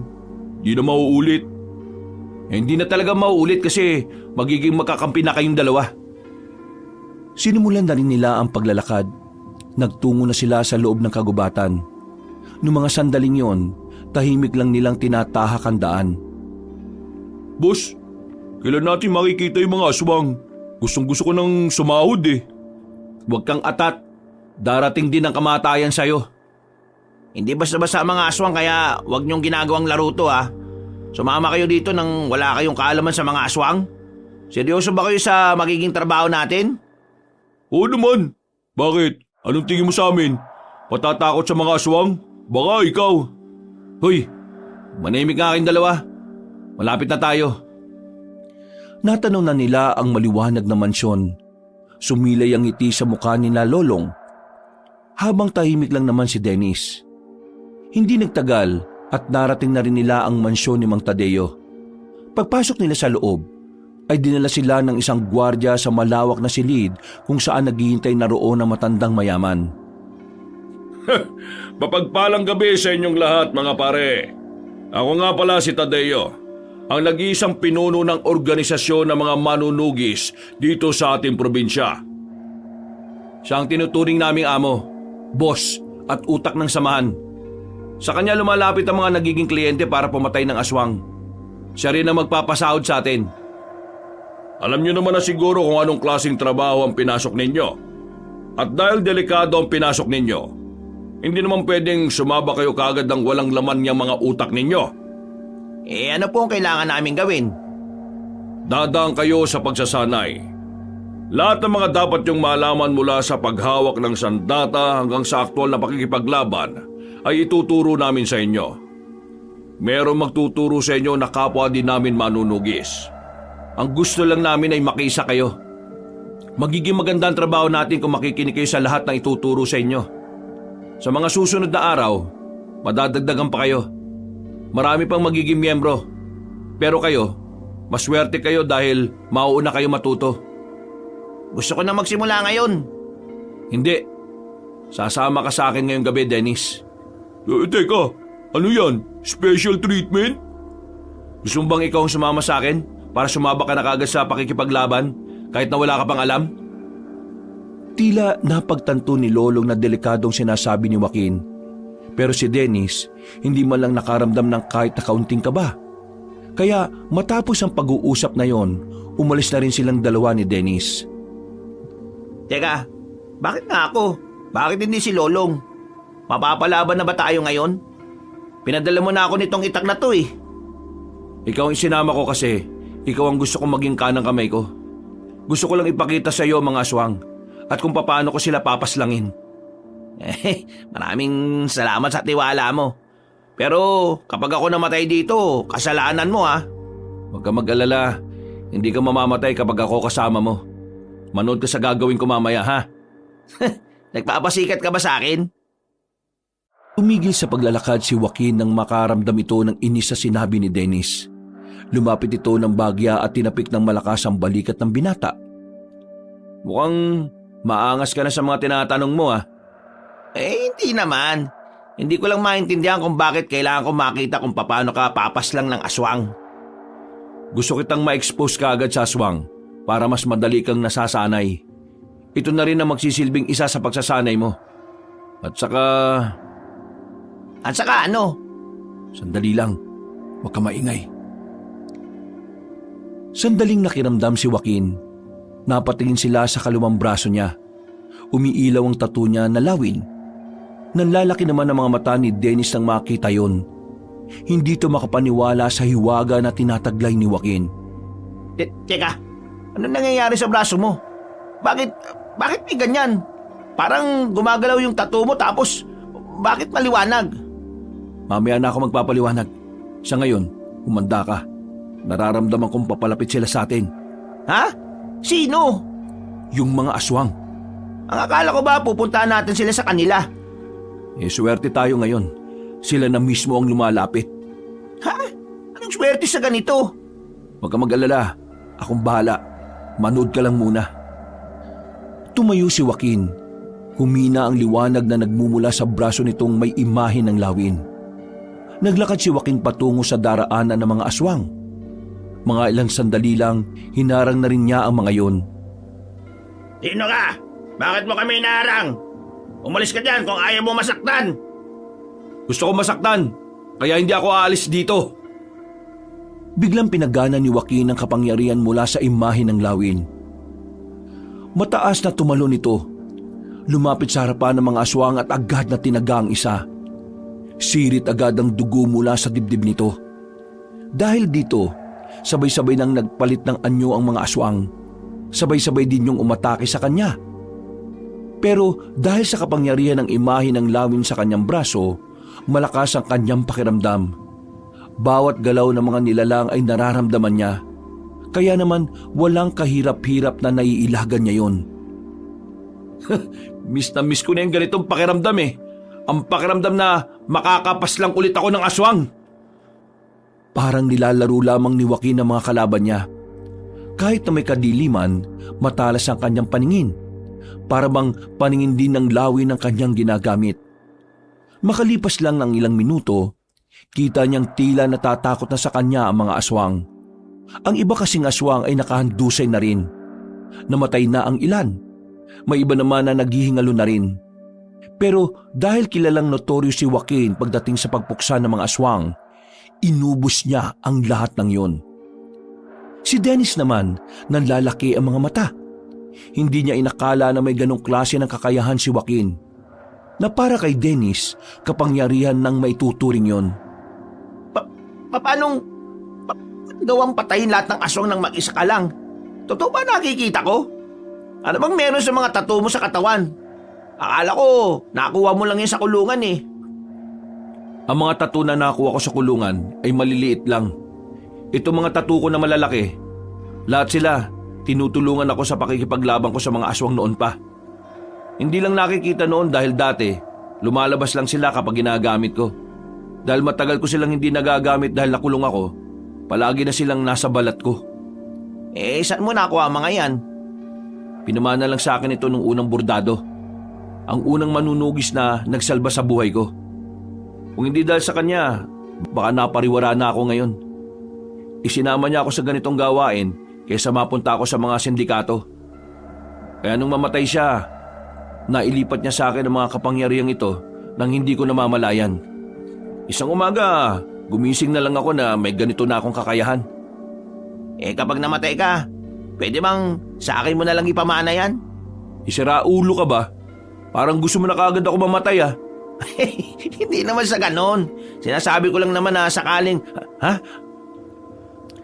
Napalingon sila sa mga bangkay ng mga aswang nang marinig nilang meron pang isang buhay roon. Naghihingalo. Nilapitan yun ni Joaquin. Kinuha nito ang itak ni Dennis at saka itinarak sa ulo ng aswang. Bininyagan ko na ng dugo ang itak mo ah. Ang tawag dyan, basbas. Tara na. Balik na tayo? Oo, wala na tayong gagawin dito. Nauna nang naglakad ang lalaking si Joaquin. Habang naglalakad sila pabalik, hindi matigil-tigil sa kakatanong si Dennis. Hindi pa rin kasi nabubura ang pagkamangha nito sa lahat ng kanyang nasaksihan. Hanggang sa makabalik na sila sa mansyon ay daldal pa rin ng daldal ang binata. Oh, bakit nandito kayo kagad? Natapos nyo na ba ang lakad ninyo? Oo, tapos na. Sisiw pa rin. Wala ka pa rin talagang kupas. Bukas, habang sinasanay ang mga bago nating tao, puntahan mo na ang isa sa mga pinagtataguan ng mga aswang. Yung mga aswang na nanggugulo kina Don Arevalo. Tumangon na lamang si Joaquin. Nagtungo ito sa loob ng mansyon at pumunta sa malaking kusina. Kumuha ito ng maiinom at pagkain. Naupo ito sa sofa na parang wala lang nangyari. Sasama mo ba uli ako bukas? Oo, doon na tayo sasahod. Kailangan natin mapas lang ang mga aswang na sinasabi ni Mang Tadeo. Turuan mo ko. Gusto ko din makapatay ng aswang eh. Hindi na kita kailangan turuan. Kusa mo na matututunan yon sa mismong laban. Ha? Sigurado ka ba? Oo naman. Nakikita ko ang potensyal mo. Mataas ang potensyal mong mamatay. Parang sinaulo ka naman kausap eh. Ano sinabi mo? Ay, wala. Ang sabi ko, ang galing-galing mo talaga. Wala kang katulad. Ngumisi na lamang si Joaquin. Matapos ang isang boteng iniinom, binalikan na lamang din niya ang kanyang kapatid na si Gandara. Sa mga sandaling yun ay gising pa rin ang binabae. Nagtatahi ito ng damit. Napatigil ng maramdaman na nasa pintuan na si Joaquin. Oh, kumusta ang walking? Anong walking pinagsasabi mo? Ibig kong sabihin, kumusta naman ang nilakad mo? Yun. Ayos naman. Supatembang ko, may kukwento aki sa'yo, pero huwag kang tatawa ah. O ano naman yan? Kung tungkol yan sa lalaki, wag na. Hindi, tungkol ito sa aswang. Napalingon si Joaquin sa kanyang kapatid nang marinig ang salitang yon. Pagtingin niya kay Gandara, seryoso din ang mukha nito. Walang bahid ng pagbibiro. Oy, bakit? Anong tungkol sa aswang? Yung isang friend ko, yung lolo niya kasi albularyo sa kabilang baryo. Alam mo, deads na. Dineds ng aswang daw eh. Pero na-deads daw yon sa norte. Dumalo daw ng handaan tapos kinaumagahan, natagpuan ang katawan sa maisan, nilalangaw. Daming sugat eh. Deads na daw. Tingin mo, totoo ba mga aswangit na yon? O baka mamaya iba naman ang tumegi doon sa lolo ni Frenny? Hindi nakasagot si Joaquin. Hindi dahil natatakot siya, kundi dahil napagtanto niya na mula nang dumating siya, parang unti-unti na rin nagpaparamdam ang mga aswang. Sa isip-isip niya, marahil alam na rin ng mga nilalang na yon na nakalaya na siya ng kulungan. Masigla ang umagang yon. Sa kabilang bakuran kasi, merong okasyon. Pero wala namang pakialam si Joaquin doon. Kahit na inaalok silang magkapatid na makisaya, ayaw na ayaw ni Joaquin. Para kasi sa kanya, pagsasayang lang ng oras sa mga okasyon na gaya ng ganon. Mas gugustuhin niya pang ilaan na lamang ang kanyang oras sa mas makabuluhan. Kagaya na lamang ng pagtuturo sa mga bagong miyembro ng kanilang organisasyon. Shala, saan ang lakad mo today, brother? Paulit-ulit ka. Maghanap nga ako ng mapagkakakitaan. Ay okay. Basta mag-iingat ka ha. Hindi porke maangas ka, hindi ka natatablan ng kamalasan. Takot lang sa akin ang kamalasan. Umiling na lamang si Joaquin. Umalis siya ng bahay para pumunta sa mansyon ni Tadeo. Pero bago yon, dinaanan na muna niya si Dennis. Magsasabay kasi ang dalawa para meron siyang kausap habang naglalakad. Ang kaso nga lang, nang dumating siya roon ay nakita niyang nakataas na naman ang boses ng matandang babae na si Luming. Binubungangaan na naman ito ang binatang si Dennis. Pagtingin ni Joaquin sa may gilid, mayroong matandang lalaki na nakatayo roon. Tingin niya, ang lalaking yon ay si Garawi, ang matandang nobyo ni Aling Luming. Hindi ka ba talaga nakakaintindi? Ang sabi ko kanina, ilabas mo na yung mga labahan. Hinintay mo pa talagang dumating ang bisita ko. Nakakaya ka talaga. Paano ko naman kasi may lalabas sa mga labahan ayaw naman akong papasukin ni Robert sa kwarto kung saan nandun yung mga labahan. Sige, magdahilan ka pa. Hindi mo na lang tanggapin na ikaw yung mali rito eh. Lumeng, hayaan mo na siya. Wala naman siyang kasalanan eh. Anong hayaan, Garawi? Makupad talaga ang isang yan. Huwag mo ipagtanggol yan kasi lalong magiging tamad yan. Ang sa akin lang naman, huwag ka na makonsume kasi ikaw rin naman ang mahihirapan eh. Araw mo lang din na masisira. Pero napapahiya ako sa iyo. Nasira na ang kasisimula ko palang na araw. Hindi ka naman napahiya. Ako lang naman ito eh. At saka, pwede naman nating simulan ng araw natin ulit. O Dennis, sige na. Malis ka na muna. Palalamigin ko muna ang ulo ng lola mo. Iiling-iling na lamang si Dennis. Paglabas niya ng bakuran ay saka lamang nito nakita si Joaquin na naninigarilyo sa gilid. Oh, kanina ka ba dyan? Oo, narinig ko lang. Ba't hindi ka lumapit? Para ano? para ipagtanggol ka ulit. Sus, matuto kang ipagtanggol ang sarili mo. Kung sa lola mo hindi ka makakapalag, kahit na alam mong tama ka, paano ka papapalag sa mga aswang? Oo na. Bakit ka ba narito? Akala ko ba gabi pa ang pagsasanay natin? Sasama ka sa akin ngayon. Buong araw tayong mawawala rito. Anong gagawin natin? Sisimulan na natin ang trabaho. Ngayon agad? Oo. Kailan mo ba gusto? Sa susunod na taon? Sige na, magbibihis lang ako. Wag na. Doon na sa mansyon. May mga damit doon. Babalik ka pa di nalintikan ka na naman. Nga no? Sige, tara. Denise, kailan pa syotaan ng lola mo yung matandang lalaki na yon? Di ko nga rin alam eh. Pero ayan kasi yung sinasabi ni lola noon na labat parasite niya. Matagal silang hindi nakapagkita. Tapos, ngayong pinagtagpo ng landas, ayan, naglandian. Wala namang problema kung maglandian kahit na matatanda na eh. Kakaunting oras na lang naman meron sila sa mundo. Kaya, hayaan mo na lang sila sa bagay na yun. Pero, pakiramdam ko kasi, may kakaiba dun sa matandang lalaki na yun. Ha? Paano kakaiba? Hindi ko alam eh. Basta, kapag tumingin ako sa kanya, parang hindi ako komportableng nakikita siya. Parang gusto ko siyang patayin kahit wala naman siyang ginagawang masama sa akin. Naku, nakakatakot na yung mga naiisip mo ha. Baka mamaya bigla ka na lang managa ng tao habang naglalakad tayong dalawa ha. Sira ulo. Tara na nga. Sabay nang naglakad ang dalawa. Ilang sandali lamang ay nakarating na rin sila sa mansyon. Pagkatapos makuha ang mga gamit sa mansyon, lumarga na rin sila para puntahan ang isa sa mga pinagtataguan ng mga aswang.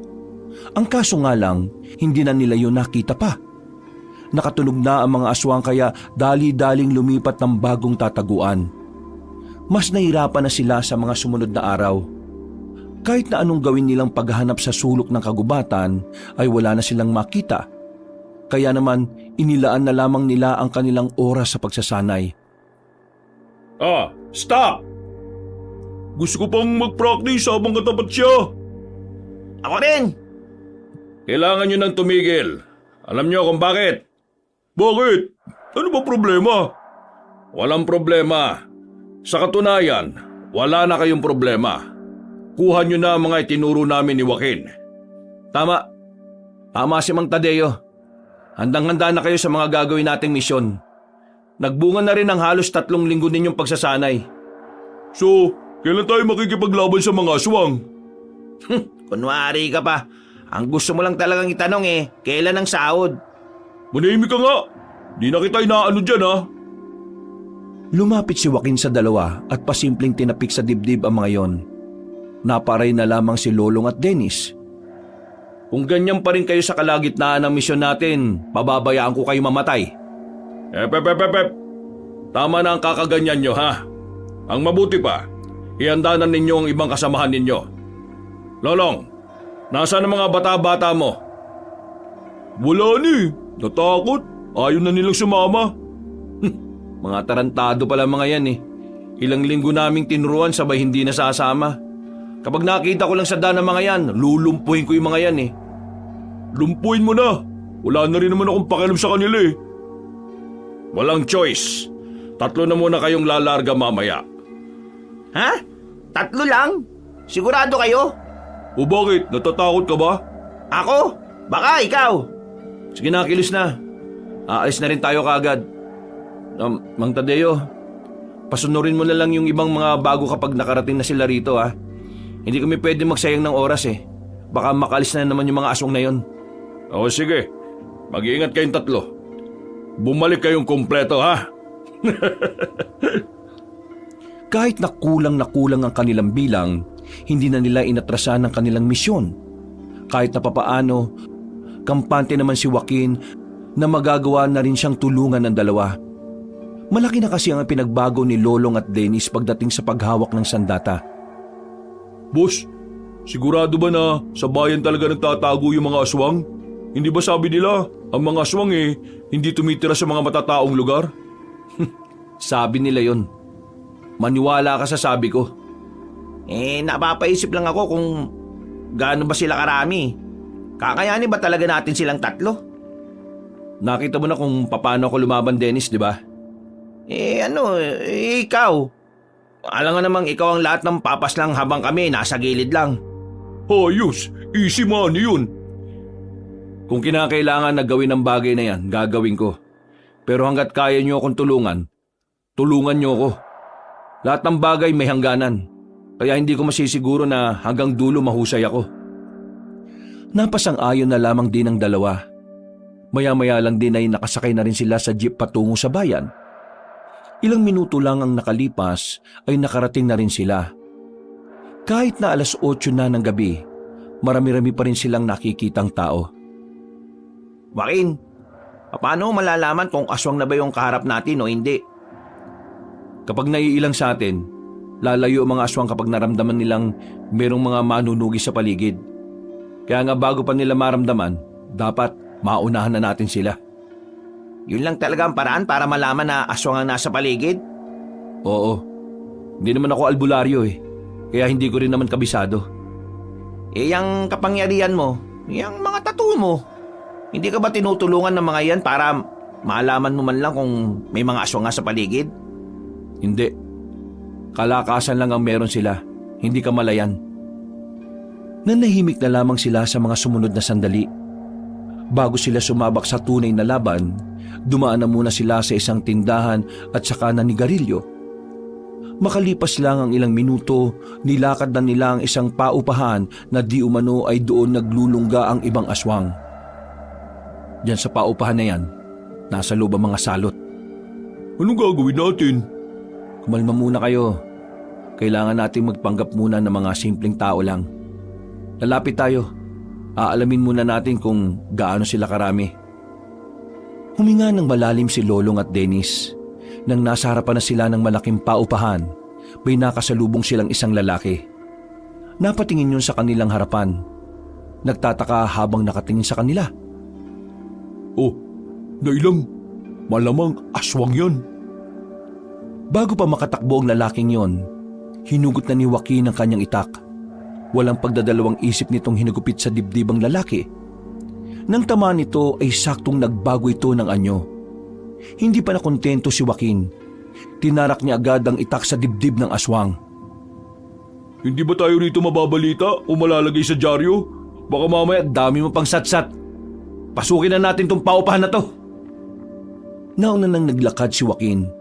Pinasok na nito ang paupahan. Sa hagdanan pa lang, naririnig na niyang umaangil ang ibang aswang na naroon.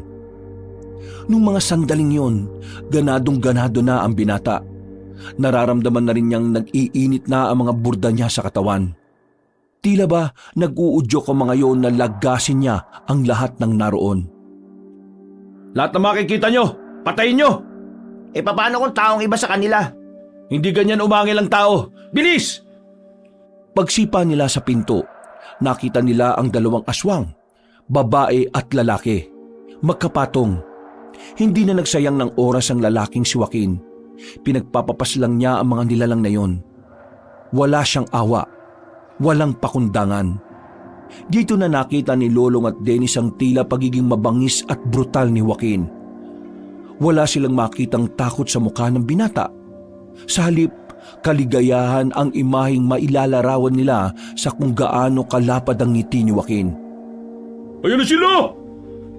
Bumara sa pasilyo ang mga aswang. Pero dahil hindi umatras si Joaquin, napilitan na lamang ang dalawa na pumalag. Pinagana ni Joaquin ang kapangyarihan ng lawin. Umilaw ang imahe ng lawin sa kanyang braso. Mabilis siyang nakalapit sa mga aswang at agad niya itong pinagtatataga at pinagsasasaksak ng kanyang itak. Sa isang iglap lang, 5 aswang kagad ang bumulagta. Ganito, kung sino ang mas maraming mapapatay na aswang sa inyong dalawa, may dagdag na sahod. Ngumisi at napailing na lamang si Joaquin. Lumabas na sila ng paupahan nang makitang nagsilayasan na ang mga aswang. Nagsisigawan na rin ang mga ibang tao na nakakita sa mga nilalang na yon. Agad naman nilang hinabol ang mga aswang hanggang sa makarating sila sa isang bakanting lote. Naroon ang mga aswang. Hindi lang 5, kundi nasa 10 aswang ang naroon. Tila hinihintay lamang sila ng mga yun para kalabanin sila. Lolong, Dennis, kayo na dyan ha? Eh ikaw, anong gagawin mo? Wala, manunood. Nakarami na ako eh. Kaya kayo naman. Ano, sasahod lang kayo ng walang ginagawa? Akala ko kapag kaya lang naming tumulong. Kaya nyo naman na ngayon eh. Pakita nyo sa akin para di ako madismaya. Pambira naman oh. Manunugis na kayo ngayon. Hindi na kayo mga tambay lang. Kung sino makakaraming patay ng aswang, ako mismo magdadagdag ng sahod nyo. Bilis na! Inilabas ni Joaquin ang kanyang sigarilyo at saka umupo sa gilid para itong manonood lang ng pangkaraniwang away sa kanto. Huwag ka na magreklamo. Dito natin mapapatunayan kung sino talaga totoong matapang. Sige, yanda mo yung sarili mo. Kasi sa ating dalawa, ikaw ang uuwing nakakahon. Hoy, mga siraulo, magkakampi kayo dyan ha. Hindi kayo magkalaban. Hindi na tumugon pa ang dalawang lalaki. Agad na rin nilang hinarap ang mga aswang. Lumusob ang mga yon. Pinalibutan ng dalawang lalaki. Pero dahil nga may mga natutunan na rin naman ito sa pakikipaglaban, kahit na papaano nagagawa ni Dennis at Lolong na makapalag. Tinatamaan nila ang kanilang kalaban, habang sila wala man lang galos kahit na isa. Oh, nakakadalawa na ako ha. Ako naman, nakakatatlo na. Tatlo na. Kung ganun, makakarami ako. Naunang lumusob ang lalaking si Lolong. Pumagitna ito sa mga aswang at agad na nagpakita ng mga magagandang galaw. Nasaksak nito ang isang aswang. Malapad ang ngiti nitong humarap kay Dennis. Pangatlo na rin ako! Uy, sa likuran mo! Nakatakbo agad si Dennis. Tinaga niya ang aswang at saka sinaksak din ng itak sa tiyan. Ang apat na ako! Oh, nalalagya ka ano? Kunwari, liligtas mo ako pero inago mo lang sa akin yun. Uy, pasalamat ka na lang kasi napatay ko. Kung hindi, ikaw saan napatay ngayon? Wow, di salamat. Tingnan mo tong mga tangang to oh. Sa kanilang pagtatalo, hindi na namalayan ni Dennis at Lolong na meron ng isang aswang sa gilid nila. Kinalmot sila ng nilalang na yon at tinamaan nito si Dennis sa balikat, habang si Lolong naman ay nakailag. Oh, ayos ka lang? Anong tingin mo? Buti nga sa'yo. Tumayo na si Joaquin noong mga sandaling yon. Nararamdaman niya na wala ng patutunguhan ang ginagawa ng dalawa. Kaya naman hindi na rin siya nagsayang ng pagkakataon. Pinagana naman niya ang imahe ng ahas sa kanyang kabilang braso. Humaba ang kanyang kuko. Isa-isa niyang pinagkakakalmot ang mga aswang na yon. Dahil sa kamandag na meron ng kanyang kuko, agad na namatay ang mga natitirang aswang. Nagkulay itim ang balat ng mga yon nang dahil sa laso na meron ng ahas. Ang daya mo naman. Akala ko ba magpaparamihan kami ng mapapatay? Inubos mo eh. Para kayong mga tanga eh. Magkakampi kayo pero nagtatalo kayo sa gitna ng laban. Kung hindi ako nakialam, halaunan matatalo kayo ng mga mabababang uri ng aswang na yan. Pasensya na. Walang magagawang pasensya na yan. Sa susunod, ayoko ng ganun ha. Ikaw naman kasi, imbis na wala kaming pagtatalunan, sinabi mo pa na magparamihan kami ng mapapatay. Nagkaroon tuloy kami ng dahilan para makipagkumpetensya sa isa't isa. Oo nga naman. O sige, sa susunod, hindi na. Kaya gusto kong umayos na kayo ha. Mas malalakas na aswang na ang pwede natin makalaban sa mga susunod na araw. Ito mga aswang na to, tauhan lang sila ng mga pinapadali ng mga kliyente natin. Inisa-isa ni Joaquin kung meron pang buhay sa mga yon. Nang masigurong lahat ay hindi na humihinga, nilisan nila ang lugar na parang walang nangyari. Kinaumaga na nila nalaman na ang paupahan pala na yon ay para talaga sa mga aswang. Mga aswang lamang ang naninirahan doon at ang mismong may-ari ng paupahan ay aswang din. Sa natuklasan nilang yon, nababahala si Joaquin. Isang patunay lamang kasi yon na ang mga aswang ay nagiging kampante na rin sa lipunan ng mga tao. Ibig sabihin, unti-unti na silang gumagawa ng hakbang para masakop ang mga tao. Umuwi na lamang sila sa mansyon. Wala si Mang Tadeo nang dumating sila roon. Kaya naman, kanya-kanyang asikaso na lamang sila sa mga sarili nila. Makalipas ang ilang minuto, makakasama silang tumambay sa balkonahe ng mansyon. nagkakape. Tamang relax matapos makipagpatayan sa mababangis na nilalang. Di mo naman sinabi sa akin, boss, na may kapangyarihan ka pala. Sa pelikula ko lang napapanood yung mga ganyan eh. Angas mo, boss, ha? Huwag mo nga akong tinatawag na boss. Hindi ako amo rito, no? Pero ikaw ang pinakamalakas eh. Angas mo kaya. Paano ka ba nagkaroon ng ganyan? Nakwento ko na to kay Dennis. Sa kanya mo na lang tanungin. Uy, Dennis, sabihin mo naman sa akin, oh. Tsaka na, natamad ako magkwento. Walaan mo na lang. Ikaw talaga kahit kailan, wala kang pakisama. Ikaw yung walang pakisama, no? Baka nakakalimutan mo. Tagal mo akong binubuli, ha? Ano ka ba? Tagal na nun, oh. Humingi na nga ako ng tawad sa'yo eh. Di ka ba maka-move on? Wala akong sinasabi na pinatawad na kita, no? Hoy, kayong dalawa magkakampi na kayo mula ngayon. Magkasama na kayo sa trabaho. At tandaan nyo, hindi lang natin to ginagawa para sa pera, ah. Ginagawa na rin natin to para sa mga taong mahal natin at sa mga taong pilit nating hinihiwalay sa kapahamakan. Ang mga aswang na kinakalaban natin, sila ang magiging dahilan kung bakit magkakaroon ng kamatayan sa baryong to. Kaya kayong dalawa, sanayin nyo nang tingnan ng mga sarili nyo na bilang magkakampi. Kalimutan nyo na muna yung nakaraan. Saka na kayo magsuntukan kapag tapos na natin ang problemang ito. Joaquin, tatanong ko lang. May ideya na ba kayo kung sino yung tinuturing na pinuno ng mga aswang? Sa dami na ng napatay at nanakawan nilang mga negosyante, malamang sa malamang mahihirapan kaming malaman kung sino siya. Iba ang galawan ng aswang kapag may pera. Sinasabi mo bang nakakaroon din sila ng koneksyon sa mga matataas na tao? Hindi malabo. Kaya nga hindi ito magiging madali. Lalo na ngayon, 3 pa lang tayong lumalaban. Wala pang ibang inaasahan natin na makakasama natin. Alam nyo, sa totoo lang, duwag talaga akong tao eh. Kaya ako naging bully kasi yun yung paraan ko para itago kung gaano ko kaduwag. Kaya nga ngayon, kahit na iniwan ako ng mga barkada ko sa labang ito, hindi ako matras eh. Kasi gusto kong malagpasan yung kaduwagan ko. Unang tingin ko pa lang sa'yo, alam ko na ikaw yung tipo ng taong hindi makakapalag sa mas malakas. Pero hindi kita tiningnan bilang mahina, ah. Tama yung ginagawa mo. Tama lang na ginugusto mong lagpasan ng mga bagay na alam mong nagiging hadlang sa pag-unlad mo. Hindi ka hinaan ng kaduwagan. Ang kaduwagan ay isang parte ng buhay ng tao na maaaring maging daan para malaman mo kung gaano ka katapang. Walang matapang na matapang kaagad. Minsan, sa buhay nating lahat, naranasan nating matakot. Naranasan nating panghinaan ng loob. Pero alam nyo kung anong mahalaga dito? Yun na yung handa kang lagpasan ng mga bagay na kinatatakutan mo. Yung mga sundalo, lahat yan may kaduwagan yan bago sila humawak ng baril. Yung mga piloto, nakaramdam din yan ng pagkalula bago umere. At kahit tayo ng mga bata pa tayo, natakot muna tayo bago tayo matuli. Kasi, tao lang din tayo eh. Hindi tayo ginawang matibay kaagad. Dahil ang katibayan ay nabubuo base sa mga bagay na nararanasan at pinaniniwalaan natin. At kung maniniwala kayo palagi na kakayanin nyo mga hamon sa inyo, edi hindi kayo magiging mahina.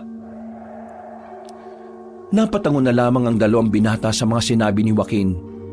Kahit na papaano, gumaan na rin ang pakiramdam ni Lolong.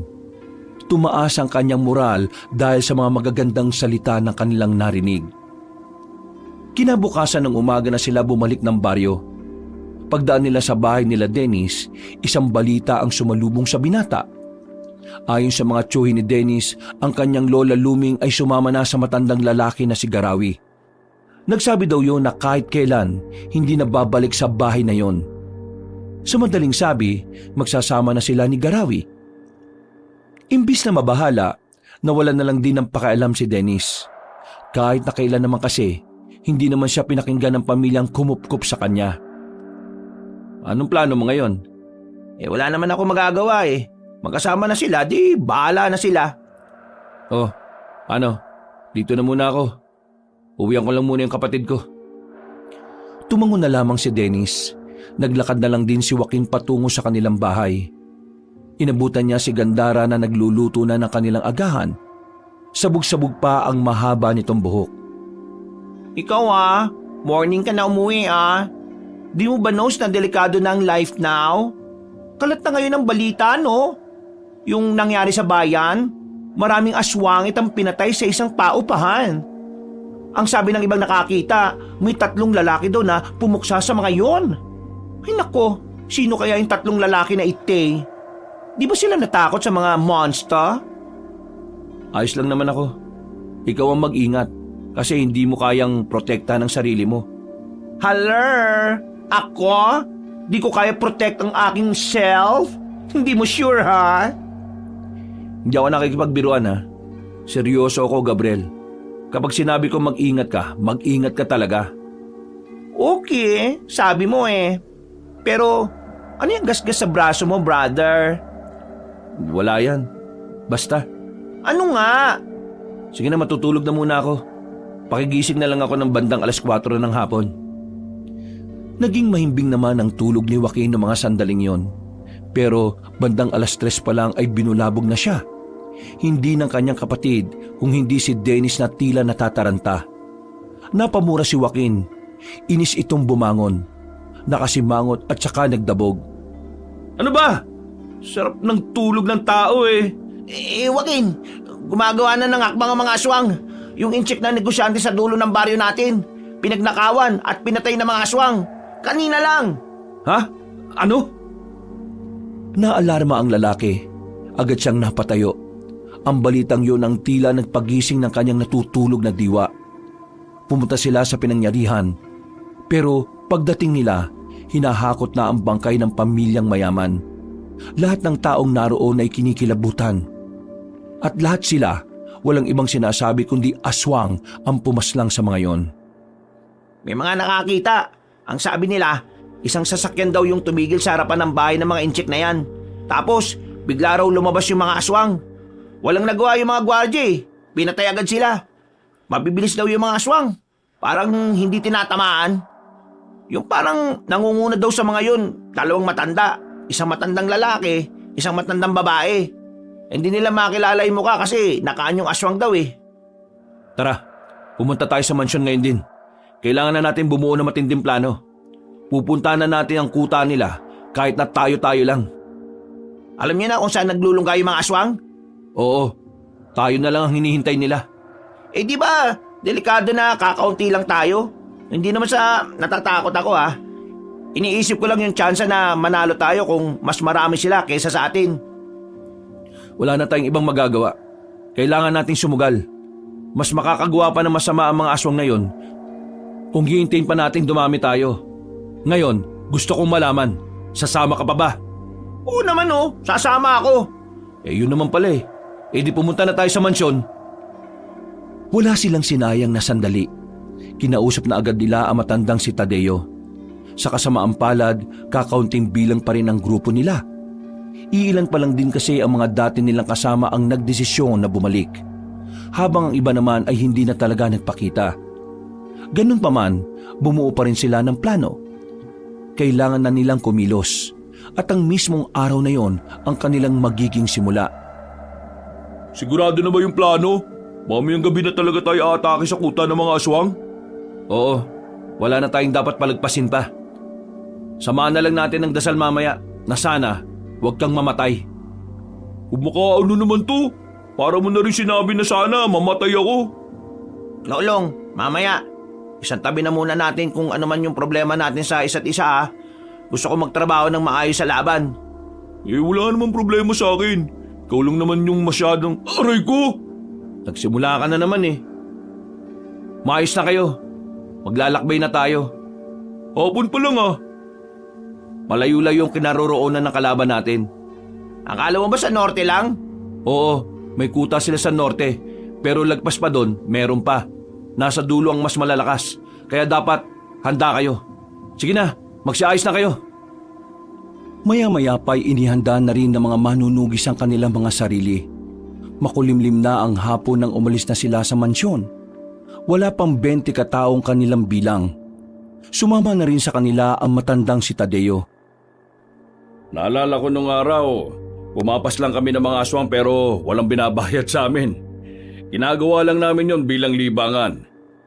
Hindi ko inakala ngayon na ang mga aswang na ito ang magpapayaman sa akin. Kailan ba kayo nagsimulang kumita sa pagpasilang sa mga aswang? Nung isang beses na meron akong iniligtas na mayamang matandang babae, binayaran niya ako ng pera. Tapos doon ko na naisip na pwede kong pagkakitaan ng pagpasilang sa mga aswang. Ayun, nagsunod-sunod.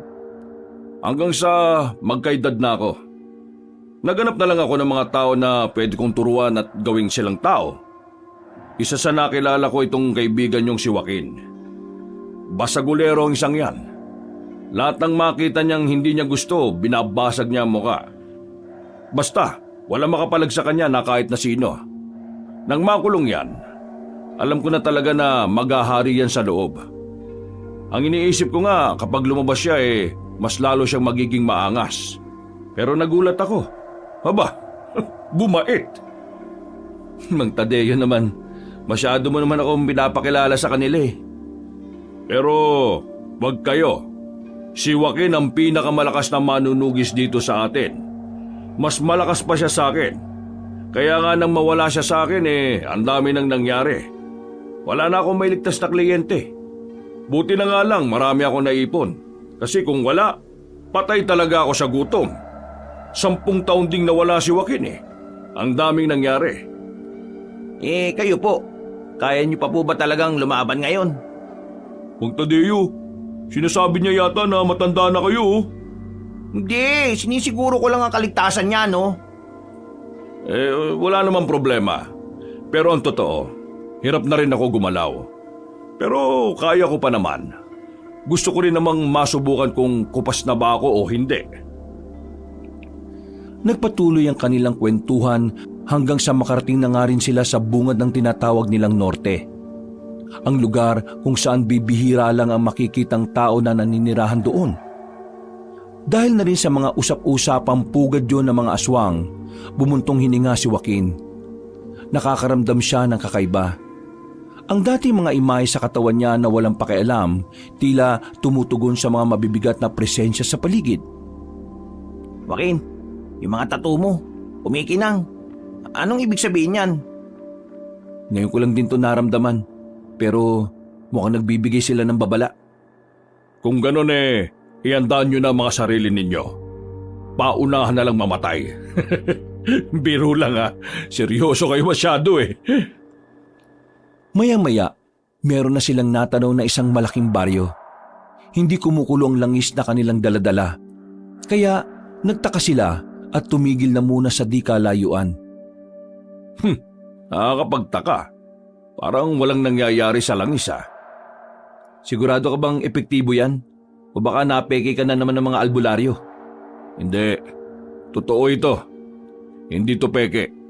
Galing to sa malupit na albularyo ng Visayas. Kilala ko siya. Kaya hindi niya ako pwedeng lokohin. Hindi kaya mga uri ng aswang na talagang hindi tinatablan ng mga ganyan yan? Posible ang sinasabi mo, Dennis. Kung ganon, hindi pala tayo makakasiguro kung aswang ba o hindi ang mga nasa baryong yan. Anong gagawin natin ngayon? Di papasok pa rin tayo sa baryo. Kung sakali mang aswang nga mga nandyan, dapat lang alerto tayo.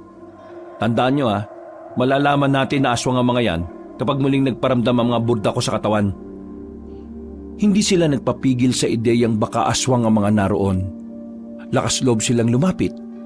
Nang nasa bungad na sila, nakatingin sa kanila ang mga taong nasa kani-kanilang bakuran. Tila nagtataka. Tila kinikilala ang kanilang mga muka. Tingnan niyo sila Ang sasama ng tingin sa atin. Parang may mga gagawing masama Eto, handa na. Nagpaparamdam na ang mga burda ko. Nakita nilang umilaw ang tattoo ni Joaquin na ahas, lawin, palaka, pusa, musang at maging ang nakatagong burda niya na leon ay nagliwanag na rin.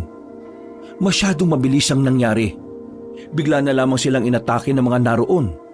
Sabay-sabay na nagpalit ng anyo. Batayan na! Kahit nakakaunti lamang ang kanilang bilang, hindi yun naging hadlang para malagay sila sa alanganin. Sa pamamagitan ng kanilang kahusayan, unti-unti nilang natatalo ang mga aswang. Dumating na sa puntong tila hindi na lumalapit ang mga naroon. Nakakalabang tayo! Huwag kayo maging kampante!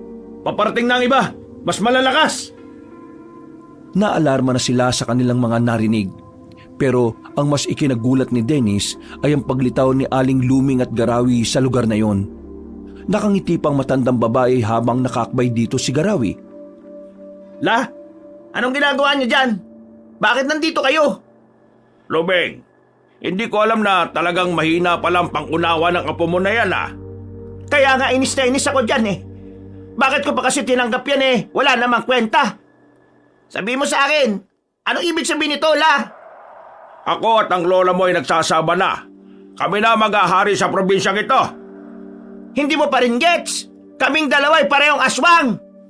Aswang? Bakit? Bakit tinagkaganyan? Gusto ko pang humaba ang buhay ko para makasama si Garawi ng mas matagal. At mangyayari lang yon kapag naging aswang ako. Kaya pala una pa lang hindi na maganda pakiramdam ko sa syota ng lola mo, Dennis Wala na tayong magagawa sa kanya Kailangan na nating patayin pati lola ko. aswang na ang lola mo. Sa trabaho natin, aswang ang mga pinapaslang natin. Dennis, kahit noong normal na tao pa lang siya, hindi ka naman niya tinrato na parang tao Hindi na siya magbabago. Kung ahayaan nating mabuhay ang isang yan, baka perwisyo pa yan. Ang dami mong shot-shot! Bigla na lamang lumundag na mataas sa matandang babae palapit sa kanila. Sa puntong ito, muling sumiklab na ang gulo sa pagitan ng mga manunugis at aswang. Patayan lang ang makikita sa buong paligid. Papatay na kita, Dennis! Total, kahit kailan naman hindi kita napakinabangan! La, makinig ka sa akin! Wala akong pakikinggan sa'yo! Inatake ni Aling Luming ang kanyang sariling apo. Walang ibang ginagawa si Dennis kundi ang umilag lamang. Nang makita ni Joaquin na mapapatay na ng matandang babae si Dennis, gumawa na rin ng paraan si Joaquin. Pinagana nito ang imahe ng lawin sa kanyang braso. Mabilis siyang nakalapit kay Aling Luming. Nahawakan ni Joaquin ang kamay na matanda na may mahahabang kuko. Umalis ka dyan! Walang kahirap-hirap na pinaslang ni Joaquin ang matandang babae. Itinarak niya agad ang itak sa dibdib nito ng 3 ulit. Nanlalaki ang mga mata ni Dennis. Habang ang matandang si Garawi naman ay hindi rin makapaniwala na napas lang ang kanyang minamahal. Namuo ang galit sa puso ni Garawi. Dahilan para magsimula na rin itong makapagpalit ng anyo. Mang Tadeo! Lolong! Kayo na sa iba! Ako nang bahala dito sa pinuno nila! Bakit? Bakit mo pinatay si Lola? Gumisi ka na sa katotohanan! Hindi na siya ang lola mo! Kailangan mong tanggapin na hanggang sa mga puntong ito, wala kang halaga sa kanya! Huwag mong sayangin ang buhay mo para lang sa tao kagaya niya! Gumising ka! Kailangan mong... Hindi na naituloy pa ni Joaquin ang kanyang sasabihin nang maramdaman na niya si Garawi sa kanyang gilid. Dinakma siya nito at kinaladkad papasok ng kagubatan. Dahil hindi siya nakapaganda, maagang nabugbog ang kanyang katawan. Sira-sira ang damit niya dahil sa pagkakasadsad. Hindi pa nakontento matandang si Garawi. Pinagsusuntok siya ng marami sa katawan at sa muka. Sa isang iglap lang, matinding galos na kagad ang tinamo ni Joaquin. Nang makakuha ng tamang tiyempo, gegewang-gewang na nakadistansya ang binata. Pinaslang mo ang pinakamamahal kong babae! Magbabayad ka ngayon! Pinabati kita! Nagawa mo akong unahan! Huwag ka lang magsalita! Tinanggal na muna ni Joaquin ang kanyang damit. Saka biglang nagliwanag ang kanyang likuran. Ang imahe ng isang leon na matagal na niyang hindi nagagamit. Alam mo bang dapat matagal ko nang naubos sa mga aswang? Ang kaso nakulong ako Tapos, ang hirap ang hanapin ng pinuno nila. Hindi ko inakala na minsan na rin pala tayo nagkaharap. Ngayon, sisiguraduhin ko na sa ating dalawa, ikaw ang mabubulok sa ilalim ng lupa. Gigil na lumapit sa kanya ang matandang aswang. Mabangis ito, mabilis. Ramdam na ramdam ni Joaquin ang puot at galit ng aswang. Pero sa mga sandaling ito, mas malakas na rin si Joaquin. Kakaiba ang lakas na binibigay sa kanya ng burdang leon sa kanyang likuran. Nagsalubong sila sa ere. Pagsuntok ni Garawi sa kanya, nailagan niya yon. Pagbagsak nila, dito na hinablot ni Joaquin ang ulo na matanda. Malakas niya itong isinubsob sa lupa.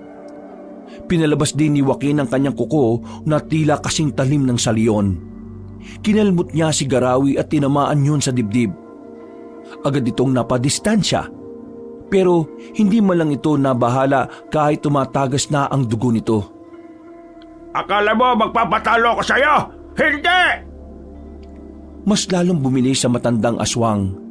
Kumpara sa mga naunang minuto, mas mabilis at maliksi na ito kung kumilos.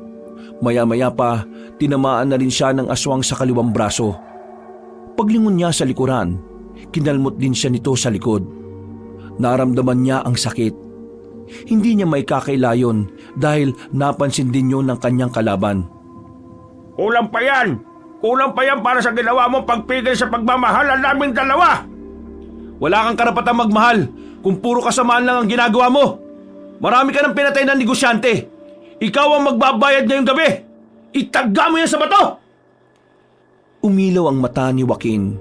Lumabas din ang mga buhok sa kanyang katawan. Humaba ang mga kuko niya at nagkaroon din siya ng buntot.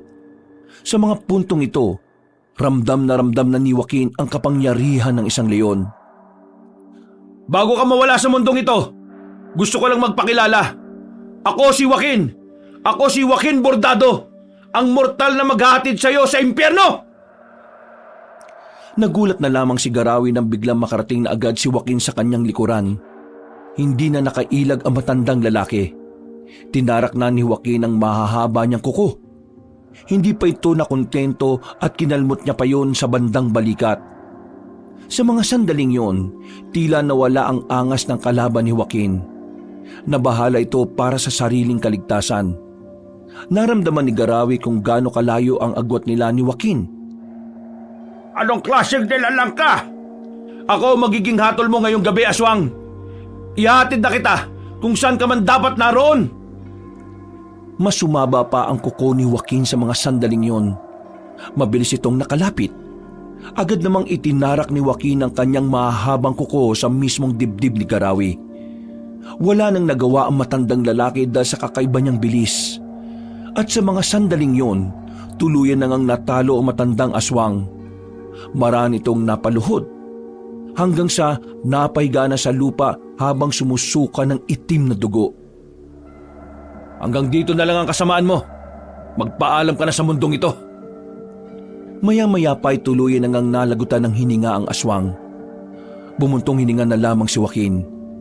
Bigla niyang naramdaman ng panghihina. Sa paggamit niya kasi sa pinakamalakas niyang burda sa katawan, tila hinigop din ito ang kalakasan niya. Sinasabi ko na nga be. Napahiga na lang din siya sa lupa. Nakaramdam siya ng pagkahilo hanggang sa tuluyan na nga siyang nawala ng malay. Nang magising siya ay nakabalik na sila sa mansyon. Umaga na, tapos na rin ang laban. At ayon kay Mang Tadeo, natalo na rin nila ang mga aswang. Nakabalik naman na ang lakas ni Joaquin ng mga sandaling yon. Kinaya na niya ulit makabangon at makapaglakad na maayos. Nasaan si Dennis? Kagabi pa yun umuwi. Hindi nga kami kinikibo eh. Saan ka naman pupunta? Kakabalik lang ng lakas mo Magpahinga ka na muna. Oo nga, tsaka natalo na natin ang mga aswang. Siguro naman, ayos lang na magdiwang tayo, no? Sige na, mauna na kayo. Kailangan kong kausapin si Dennis. Lumabas ng bahay ang lalaki. Umuwi siya sa kanilang baryo at agad din naman niyang nakita si Dennis na naglalakad. Hinabol niya ito at tinapik sa balikat. Dennis, patawarin mo ako sa ginawa ko Pero sana, maintindihan mo na kung hindi ko yung ginawa, ikaw naman ang namatay. Joaquin, di naman ako galit sa iyo Wala akong samaan ng loob. Malungkot ako kasi tama ka Kailangan kong tanggapin na kailangan mawala si Lola. Alam mo, Lola ko pa rin siya Kahit ganun siya sa akin, may pagmamahal pa rin ako sa kanya. Pero siguro nga, may mga taong kailangan na lang din nating kalimutan para makausad tayo. Unti-unti kong tatanggapin ang mga nangyari. Huwag kang mag-alala, kakayanin ko rin naman to O yun naman pala Tara, sumama ka na sa akin. Mamaya may pahanda si Mang Tadeo sa mansyon. Salo-salo. Sige, Gutom na rin kasi ako eh. Aalis na sana ang dalawa nang biglang dumating naman ang Becky na si Gandara. Hinarang sila nitong dalawa. Hoy! Buti naman nakita ko kayong dalawa, no? Diyos ko naman to! Tulungan niyo naman muna, Kes, magbuhat ng bigas. Visit ka, kuya, ha? Di mo naman sinabi na ngayon darating mga bigas na binili mo. Ay, oo nga pala. Tara, tulungan nga muna natin tong taong to. Kailan mo aaminin sa kanya yung tungkol sa pagiging manunugis mo? Kapag nalaman niya, saka ako aamin. Ay wow! Nagkwentuhan pa ang mga person. Hoy, gora na as, no? Nauna nang naglakad ang Becky na si Gandara. Napapangiti na lamang si Joaquin at Dennis. Mula nang matalo nila ang mga aswang, itinuon na ni Joaquin ang buhay niya sa pag-aalaga at pag-aasikaso sa kanyang kapatid. Wala siyang pakialam kung ano ang kasarian nito. Nangako siya sa harapan ng puntod ng kanilang ina na kahit na anong mangyari, siya ang taong poprotekta kay Gandara. Hindi niya ito hahayaang masaktan ng kung sino, lalong-lalo na ng mga aswang. Wakas. Matagal na nakulong si Joaquin Bordado dahil